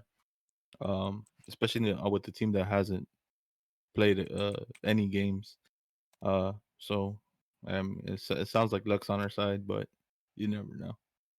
No, Yeah. I hear you. Like, and that's why I prefaced it before we started that it's kind of hard. It's kind of hard to really be, to have a lot to say in concrete right now because it's so many questions in the air. So let's move on. Forget man for a second, right? What does the Galaxy need to do in this game to come out with a result? You don't have a drop really quick, punch him in the mouth. George saying it. I should have. No, I you should don't have have a that drop prepared. ready. I Yeah, should have you should have a drop prepared. ready. Yeah, yeah. Just put it in there. Punch him in the mouth or whatever, however he says it. Honestly, you want to go first, bro? Curious to know what you have Honestly, to say. I from what I've seen is just keep doing more of the same. I don't even think necessarily punch them in the mouth early. I think more, keep that patience that we've seen at times from the Galaxy. Do that more consistently. The going forward, we're more fluid. Keep shape defensively. Defense is still an issue for me. Uh, but I mean, going forward, the chances are being created. The opportunities are there. We just gotta put them away. And I feel like if we do more, of the same, keep our you know, keep our gameplay, our game style, and keep doing that. I think we should be fine in this game. Implement our style on them, have them play our game, and I think we'll come out with a win. Yeah. For me, listen, I'm a broken record, but it's really dictating the tempo, dictating the pace, dictating like who has possession of the ball, right? I go back to what I said earlier in this pod. The way they held the ball for 3 minutes and ended up in a chance being created. I want to see that 90 minutes, right? The way they did that was so like dope to me because it took their defense and offense away from them. They could do nothing but chase the ball. And if you're chasing the ball, especially for a team like Inter Miami, who hasn't had preseason matches, who hasn't been played against competition like that, like that's gonna kill them, right? And if you kill them, you take their legs early. Like the rest of the game is for you to do whatever you want, right? So for me, it's like I want to see a lot from Jonah. I want to see a lot of what we saw on Sunday from Jonah or Saturday in Jonah in the last preseason game. I want to see that the whole game. I want to see. I want to see. I want to see them looking for Vasquez often, right? Give him the lead pass so he could create something because I know Chicharito's going to make a run for him. I want to see that connection early with chances, right? Like hopefully it's a goal. Hopefully it's a goal early for Chicharito. Like first 10 minutes, a goal for Chicharito. I'm fucking hyped. But I want to see Vasquez in there. Holy shit, double by then. I just want some. I want some goals, man. I want some goals. So I think like if there's a chance to start the season off right, it's by putting out a statement win over a Miami team who's coming in underprepared, right? Like I don't think there's any doubt that they're a little underprepared based on what. Remind me situation they're in. who are the forwards or what does their attack consist of? They got Higuain, Higuain. They got huh? Blaise Matuidi, but he plays CDM. Pizarro Okay, Pizarro. Yep. and the one that used to play for Chivas, right? yeah, Rodolfo. Okay. They also And got fucking. They got Higuain's brother too. What's his name? Fucking. Federico. I thought they let him go already. Did they? He got I think released. they re-signed him. Perhaps. I think they Perhaps. re-signed him Oh, they for did. like Okay. less money, I think, or some shit like Okay. that. And Perhaps. there's this other winger, I forgot his name. He's I think he's Scottish or some shit, or he's from the UK. I forgot where he's from. He's pretty decent. Obviously Pellegrini's not. I can't be there. He's not gonna play because he's gonna be the man out. Right. But I mean, it's still a strong, to me, a strong looking attack without It it, it Pellegrini. it is. But the one thing that I'm still concerned of is strikers who get behind our line, right? Strikers who have the pace to get behind our line. And you tell me it's Pizarro, and you tell me it's Higuain I think who's leading Pizarro's that. capable, but in terms of speed, Higuain's definitely not. Oh, He even hasn't right, he hasn't been able to do that for like 10 years. even Pizarro though, right? Like he might have a pace, but I don't think it's like blistering pace. That he's just going to beat the whole defense, right? And he has to be Right. perfect because if he takes a misstep, they'll catch them up. So like that's one thing that I'm okay with, because I know this team has some weapons, and listen, for what it's worth, like people can still fucking he can still fucking score on a dime if you get the ball first, right? Same thing with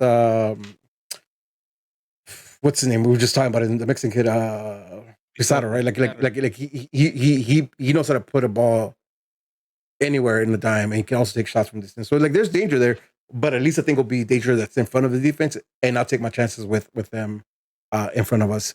Not again, man. I it's hard because I haven't seen at all. I haven't seen Miami at all. So all I think about Miami is what was last season, and yeah, I'm hoping. I think they're hoping that that's not the same Miami comes out this weekend for them. All right. Again, we usually have more in depth conversation about this, but because Oh, it cool. is what it I get is. to give my opinion. Sorry, you didn't. Damn. I'm sorry. No, Let me what? take that back. Take it back. We're not done Damn. yet. No, we're not done yet. We're not done yet. That's now we're 30. All right, go for it. Go for it.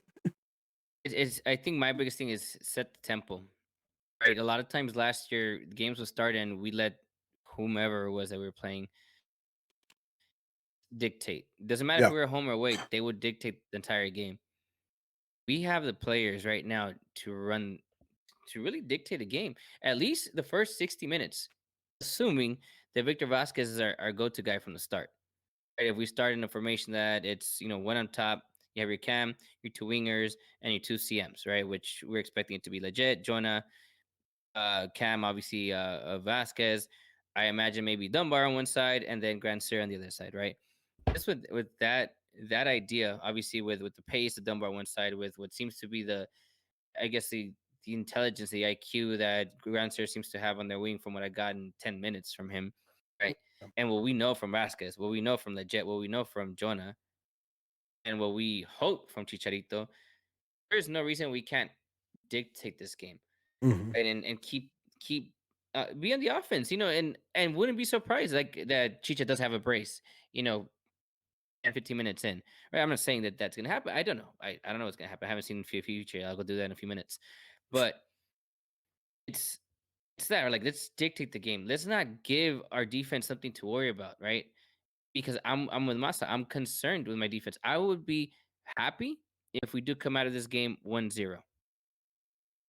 Yeah, clean sheet would go big, right? If we get a Right? clean sheet, Even if we don't score a plethora of goals. But I want a clean sheet. We haven't had a clean sheet, and I remember I ever. imagine it would be Bond, right, to start. You start your first official game as a Galaxy player, as official game with a clean sheet. And what does could do for Villafana, and what that can do for Araujo, and Mm-hmm. shit, maybe even boosted Pew and Steris, who I Or imagine are going to be Steris. the two guys to start it, and at least give them some confidence to at least be a competent back line while we get our shit together, Yep. right? No, To at I agree. least carry us into the first 4 or 5 games, and shit, maybe win the first 3 games, and we do end up in US Open Cup. And the fact that those guys are playing together, and Depew and Steris can know that, hey, we're still gonna have a run at games in the US Open Cup. We're gonna be that pairing. Let's keep this going. And that's what I'm hoping, right? What I'm getting out of this. So More important for me to keep a clean sheet than it is to score a bunch of goals. And yes, obviously, right? Obviously, that we should win this game. But if we only win 1-0, I'm not even mad. Just keep that clean sheet. since you talked a lot about players, run your starting lineup right now. Like, who do you think is a starting lineup for the Me, match versus Masa, or Miami? whom? You're talking about Okay. players, so So you have an Bond, idea. it's gonna be Villafana. It's gonna be Depew. It's gonna be Steris. It's going to be Araujo.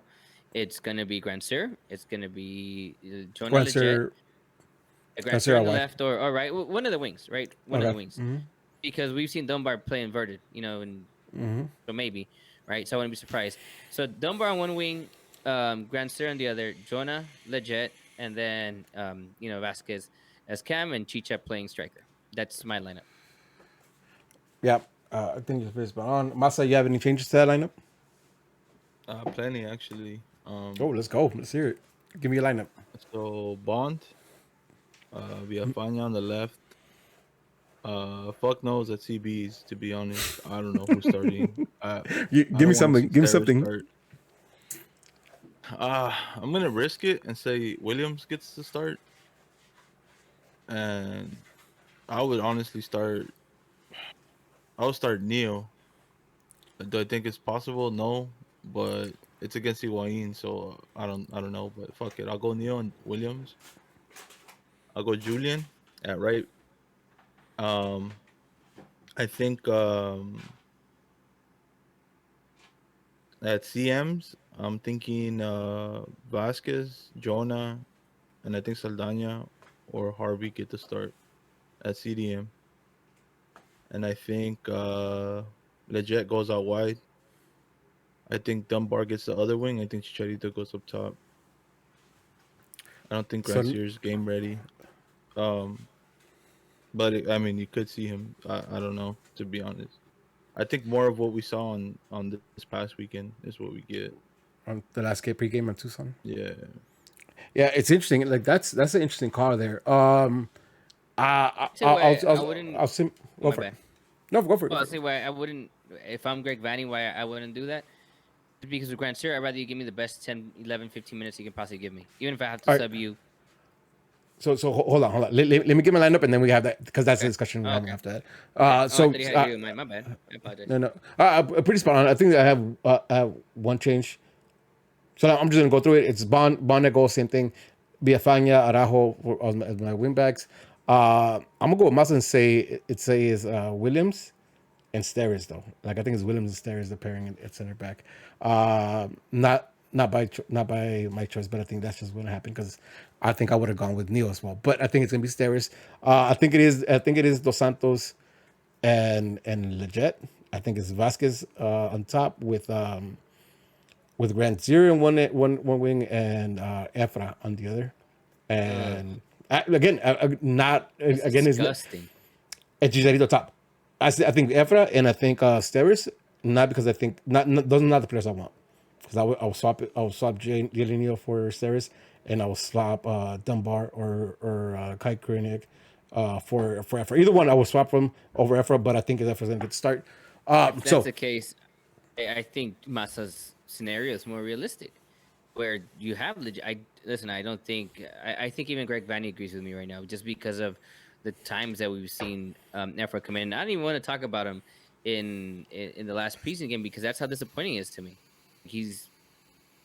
It's not there, and I think Greg Vanny probably might agree with me. I just because of what we've seen from him, he hasn't put him out there like he's put other the youngsters, whom have shown moments of brilliance.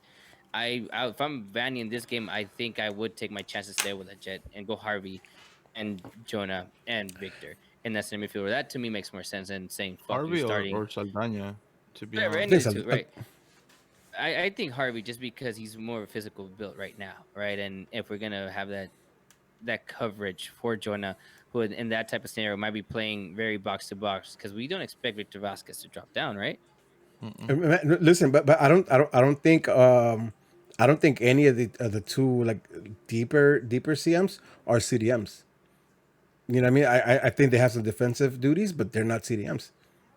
Yeah, They need to I they need to agree. move higher. So that's why for me, I'm simple with Massa. I think Saldana is the pairing if it's not legit next to him, right? Because I think they're I CMs. They mean, have I'm okay with that. defensive duties, but I'm not okay with that. I'm okay with Saldana being that.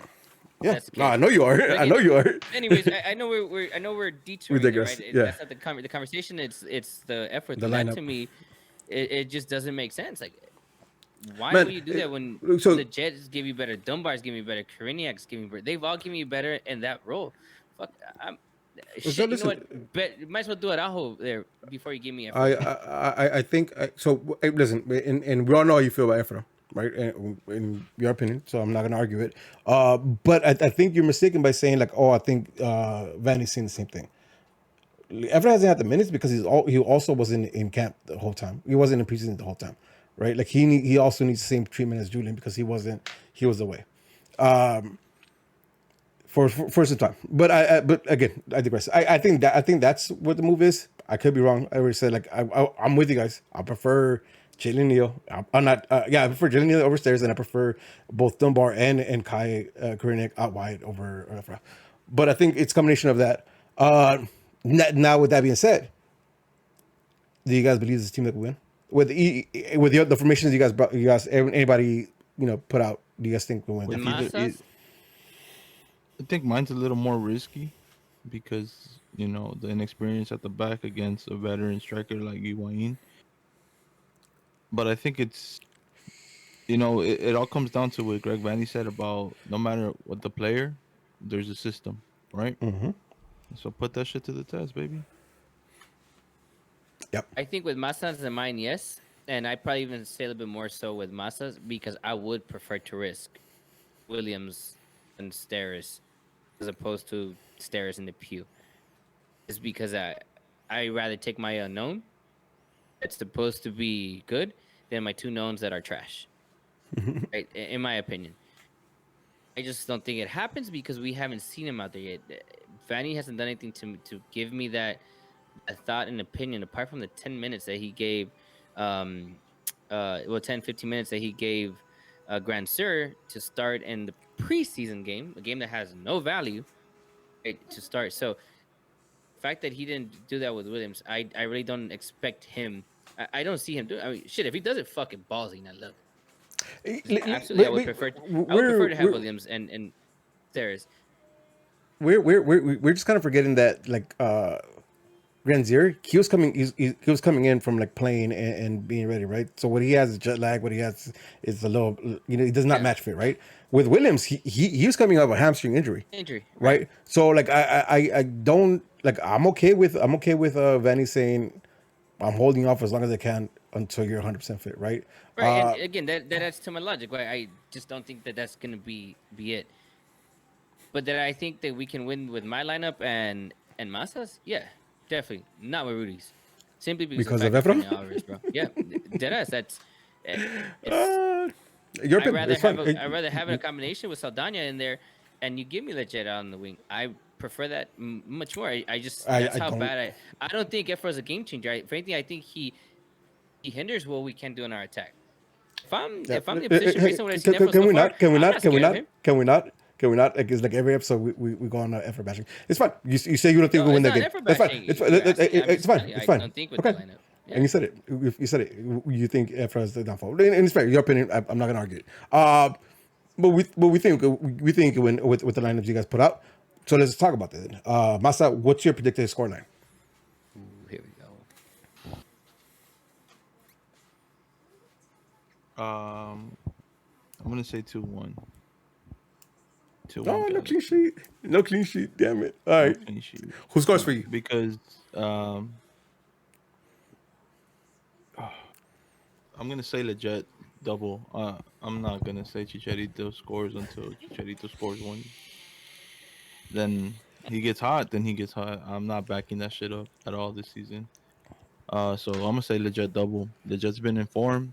I think he's gonna be my player of the season for us.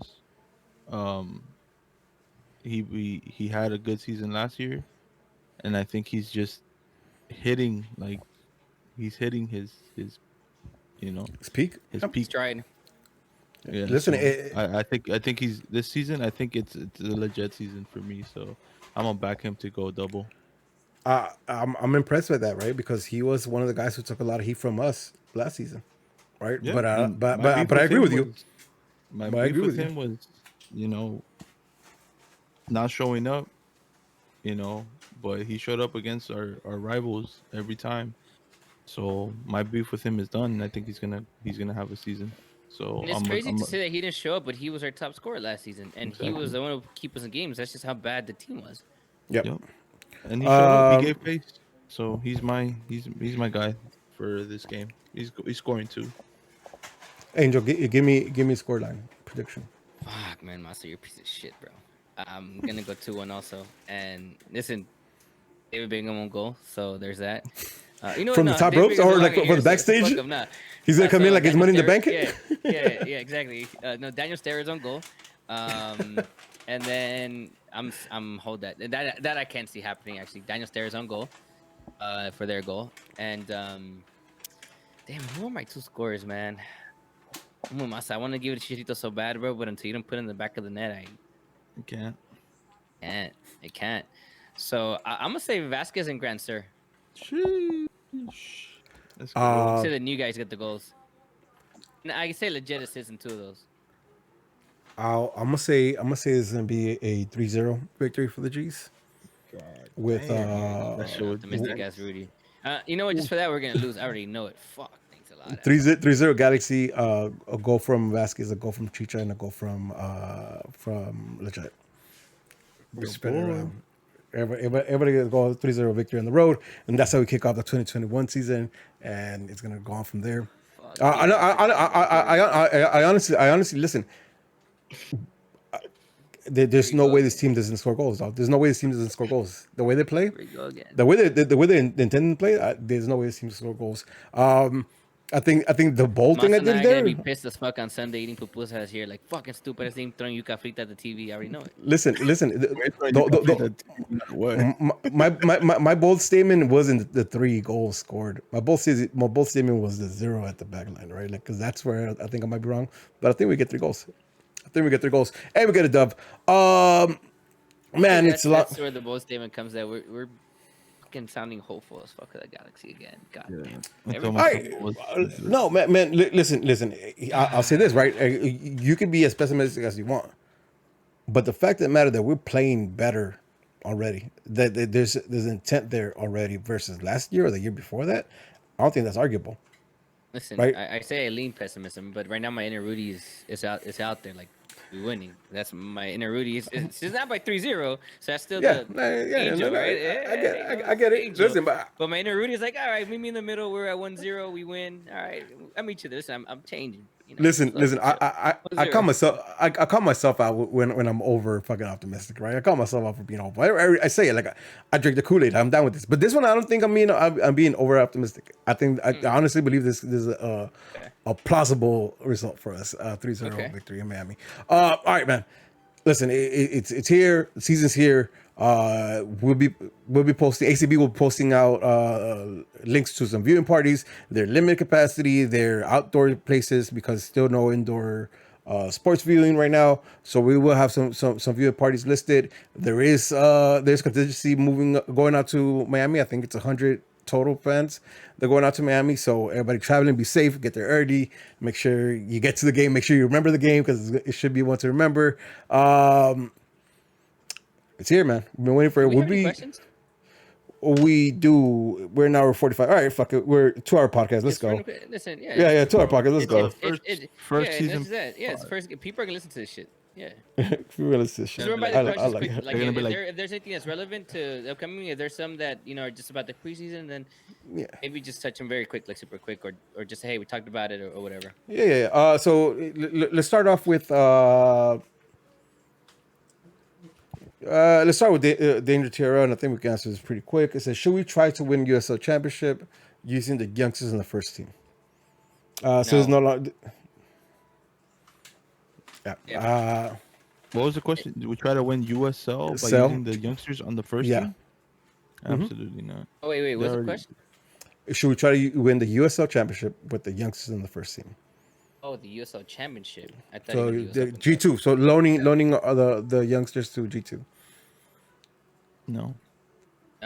Winning USL Championship should never be a priority for us. It's giving the right players that are looking to make the jump to the first squad minutes against grown-ass men. Let fucking FC Rising or whoever are the USL teams that have men playing, 28, 29. No, our kids are out there for one purpose, and that's to build their game against other grown-ups. That's always our focus. It should not be. Listen, if they make it to playoffs, great. Fuck it. You keep going. Come on, youngsters. If they win the USL, shit. Somebody listen, getting you caps guys off. contracts. Yep, you guys all need to be excited because some players out of there you're gonna be seeing them first team TAM money, DP money at some point, maybe maybe not right away right now, but in the future, if that's what we start seeing from our USL players, shit. But no, our USL should never be our priority to be win. Our priority should be to make sure that our philosophy or whatever our coach, our main team wants or whatever we're going to play as an organization, not just as a main squad or the main team, is whatever the organization is as a whole, that they're following through and that we're getting the right players for that and looking for these gems and make sure they're going out there and playing. See, like for me, I think for Criers, the other center back that we brought up, Yeah. And the likes, right? Like Saldana, like even if he doesn't get a shit ton of minutes, I want him in the first team. You want for Furcanis in the Dunbar. first squad? No. I said Oh, okay. Saldana. I said he could go down to G2. For Furcanis, he could go down to G2. Okay. Oh, Right? okay. Because I got you. Okay, I you're don't see right. him. I don't see him getting any minutes with the first team. Right? So I send him down to there. But the likes of Saldana, the likes of Dunbar, the likes of Kai, the likes of all like the players that Jalen Neal, I want to keep him in the first team. Keep him there. Keep him competing in the practices. Keep him in, like, if we get into the US Open Cup, use him there. Like, use him everywhere else, but keep him in the first team. I don't want these kids going back down to G2. Like the kids that we plan to use.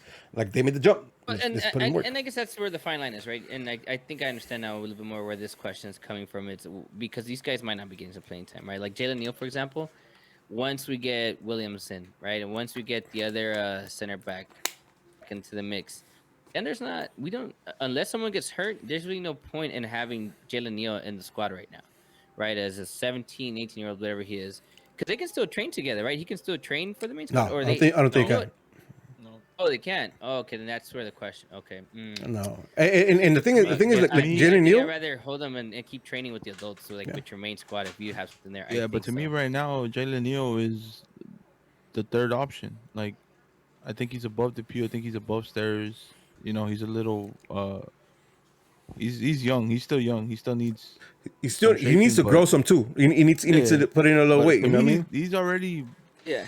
He's already better than these other guys. Why send them down? And that's I don't know how that works with and I think I asked you guys before. I was never clear and certain on how the G2 and the main squad partnership works. If you're a Galaxy main roster player, like, can you still train with the main team? But I think G-Man. I think it might have been G-Man in the chat who actually answered that and said that they can't be trained, or it might have been Hammer on the Borrell check. Somebody explained to us they can't do it. Yeah. And I think it might have been Hammer, 'cause I think I asked him in the. Okay, cool, got it. Dope. we gotta go. So the point is, I think the players who are not gonna get any minutes, who are not necessarily ready for the first team, go back to G2. But the players that they see a lot of promise in, Jalen Neal, Saldana, Dunbar, them, keep him in the first team. All right, moving on. G-Man says Greg Vanny hinted in a press video that the Galaxy is interested in Pavon down the line. If Pavon is found not guilty, would you still be interested in him when the roster can fit him, or would you rather see the Galaxy pursue someone else? I'll take first crack at this. I'll say it really depends on what our wings look like. Because if our wings are balling out, where does Pavon fit?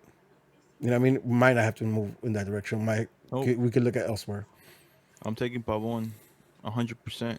That's a MLS MVP candidate off the jump. Already been here, already knows the league, already knows the players. Only thing he doesn't know is Greg Vanny, but Greg Vanny is openly said that he's very interested in working with Pavon. So I'm taking Pavon. You can't turn down a player like that. So if you have Granzier and Cabral dominating the wings, you still bring Pavon. Yeah, absolutely. Then you're basically creating competition, and I don't see someone's gonna lose out. Someone's gonna lose out. Yeah. Angel, your thoughts on that, real quick? I guess my only thing would be it depends on who's available at the time for DP spot. Because if we're talking about, listen, I'm with Masa and everything he said about Pavon. But if we're talking about Pavon, as opposed to, again, I'm gonna keep saying it, Cristiano Ronaldo, right? Just because we know that he's had meetings with Chris Klein. If the Ronaldo thing becomes an option, no, absolutely not, because Pavon will be redundant, right? And the fact is, based on the fact that we have Granzier long term and the fact that we have Cabral long term, yes, and we say yes to Pavon because off the top from the jump, he is MVP candidate, no question about it. He is the game changer, probably the best player in the entire league. We haven't seen Granzier yet. We haven't seen Cabral yet. Shit, maybe Cabral could become that too. We don't know. Yeah, but listen, here's the thing though, right? Like, first of all, like the question is when they become available, or when we have the roster space available, right? That, at least for now, is not even close to possible until the summertime, right? Like, so we have. That's when he becomes available too. That's when he can sign a pre-contract, right? Because his contract is over at the end of the year or something like that, or in June of next year, whatever it is. Like the thing is that, like that's, again, if you want to say right now we sign him, that's fine. But if we have Granzier and Cabral like balling out, and we have deficiency somewhere else, and we have a DP contract, like I'm not getting stuck with the name. You know what I mean? Like I hope the club doesn't get Yeah, stuck because of the I name. would say thinking about it more, I would say no because we have Vasquez in a 1 year deal, and with Mm-hmm. that DP slot, if Jonah does leave, we can sign a DP level cam Mm-hmm. because Yeah, we like still have Chicha for 2 more years after that 2 with more an years. option. We still have Cabral. We still have, the other winger, Grand Sir, Francis, for long terms. So you have those guys locked. If my if the contract stuff works with Jonah, let's say we do keep Jonah on tap, right? We extend them for a long time. The outlook for the Galaxy is good, and say, hey, we're gonna go get so and so on a cam on a DP deal, this fucking badass cam, then I would take that over Pavon for sure. Yeah, it's interesting. And again, I don't know. It's just you hard. know, It's hard for me to argue the numbers but won't put up on a bad team. And let's say we're firing on all cylinders and the system, like I can't bet against that. Uh, so I'm definitely taking part one. I guess one of yeah, my other things too, and just to keep it simple, is you know what? He's gone already. Move on. We've talked about it on this pod so many times. It doesn't matter what the fucking circumstances. No, I don't want to back my. If you're gone, you're gone type of shit. Like yeah, I love Bowen for what we did, and you guys know this. But at this point, I'm good, content. I've moved on. I'm done with my life. You guys yeah. should too. It's the same thing. Like MVP candidate went in the league, of course. Like the ornament team, of course. But I also see like the team we have right now, right? And if there's an option to bring somebody else in a position that we might need him more, I'm not even second thinking about that. All right, last and final one from Chicha Dios over in Discord. It says, "Do y'all think the playstyle Cabral and Granzier could be too fast with Chirita because they play a fast type of football? Also, how great can actually let's answer that and then I'll go to the next one. I don't think it's gonna be a problem, No, I don't think it right? should be a problem It, either it, because Chicharito's times, if anything Chicharito does right, is times his run correctly. So as long as he keeps making those runs, it's the issue is not the runs. The issue is not getting into the right spot because he obviously knows how to do that. The It's issue just his is the touches. finishing right now, Yeah, touching and I stuff don't sending think, spot. I don't think our wingers are going to be the problem. I think if anything, the wingers will help him, especially the way the Grand Series played for those 35 minutes, where if it's not there, he won't force it. It shouldn't be an issue. yeah, So I don't patience. think it's going to be a problem. Yeah, that part, right? Because we didn't touch about. I don't think we touched any. Chicharito did something really really smart. Oh no, that was the previous game. We did touch about it. Where he goes to he makes the run first point and he opens up the back, right? Like we talked about that. I think last episode. Now you imagine you have there's the pace is there on the wide. Now they get there first. They're putting somebody, and Chicharito makes any kind of run. He's dragging somebody. All the space behind that is ridiculous, right? Like so. No, I don't think so. Even if it's not necessarily winger Chicharito goal, it's winger Chicharito pulls anybody coming in via Vasquez, via the jet, via the other winger closing in. Like, is gonna have open space. That's clutch. Like that's what we need. We need that proof a point proven. Like look up what one did. Every time he was able to spread them out wide, like the defense just automatically collapsed. And now you put in like the rest of the team in there. It's a good thing. Second question to that: how great can Chicharito and Victor Vasquez be together? Like that pairing, how good could it be? Shit, how good could it be? Fuck MVP caliber duo Yeah. because of Victor Vasquez, bro. People forget how good he was with Toronto. It's that link, right? Like, and if you guys go back, Yeah, just watch any of the Vasquez highlights, and see how often he finds Jovinko on a run. Right, Jovinko's another player who back and forth, just moves around. And how many times this guy found them, right? Or how many times the opposite end, like he found Altidore. Altidore was not that, right? Altidore was more stationary. Like he finds them in places to put goals. Yeah, I think if they can figure it out, if Chicharito just find the back of the net one time early, like it's a wrap. Because I think there's gonna be chances created, and if he's on point shooting on all cylinders, man, it's gonna be a good season. And just to remind you guys, Discord, SFTS.com slash SFTS96.com/Discord. Join the Discord. Put your questions. Join the community. We talk a lot about Galaxy. We talk about Galaxy during the games and after the games, and obviously you have the questions there and any positive suggestions you have. Get on Discord. Check it out. All right, boys. Anything else you want to say before we head out of here? before the season starts. Last words. I have nothing to say. Yeah, we've been talking for 2 hours. I'm glad. Angel, keep it short. You know what? I do have to say, but not about the squad. More so, what to expect this season from the stands and all that shit. Like, and this was after the whole Tucson thing, right? Obviously, a lot of us went out there with intention and idea that unfortunately can be carried out, and understandably so. It took really Tucson for me to be like, oh, okay, maybe this might not be like people are talking about. Oh, we're gonna do this V block. We're gonna do this is the tailgate. We're gonna do this. Like, mm, I want to say yes, all these things are gonna happen, but there's a good chance a lot of it may not. And you guys know me. How have I been? Always been in the stands and how I love it and all that stuff.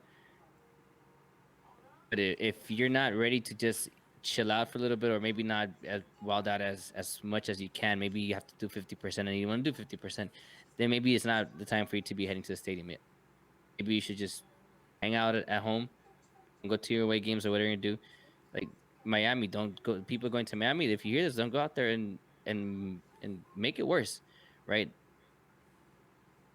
It, First of all, I guess Miami don't give a shit. It's Florida, but I'm saying in general, right? Like at home, don't give security a hard time. Don't give the front office a hard time. Don't fuck with Merced. Don't with Malta, with everything going on. I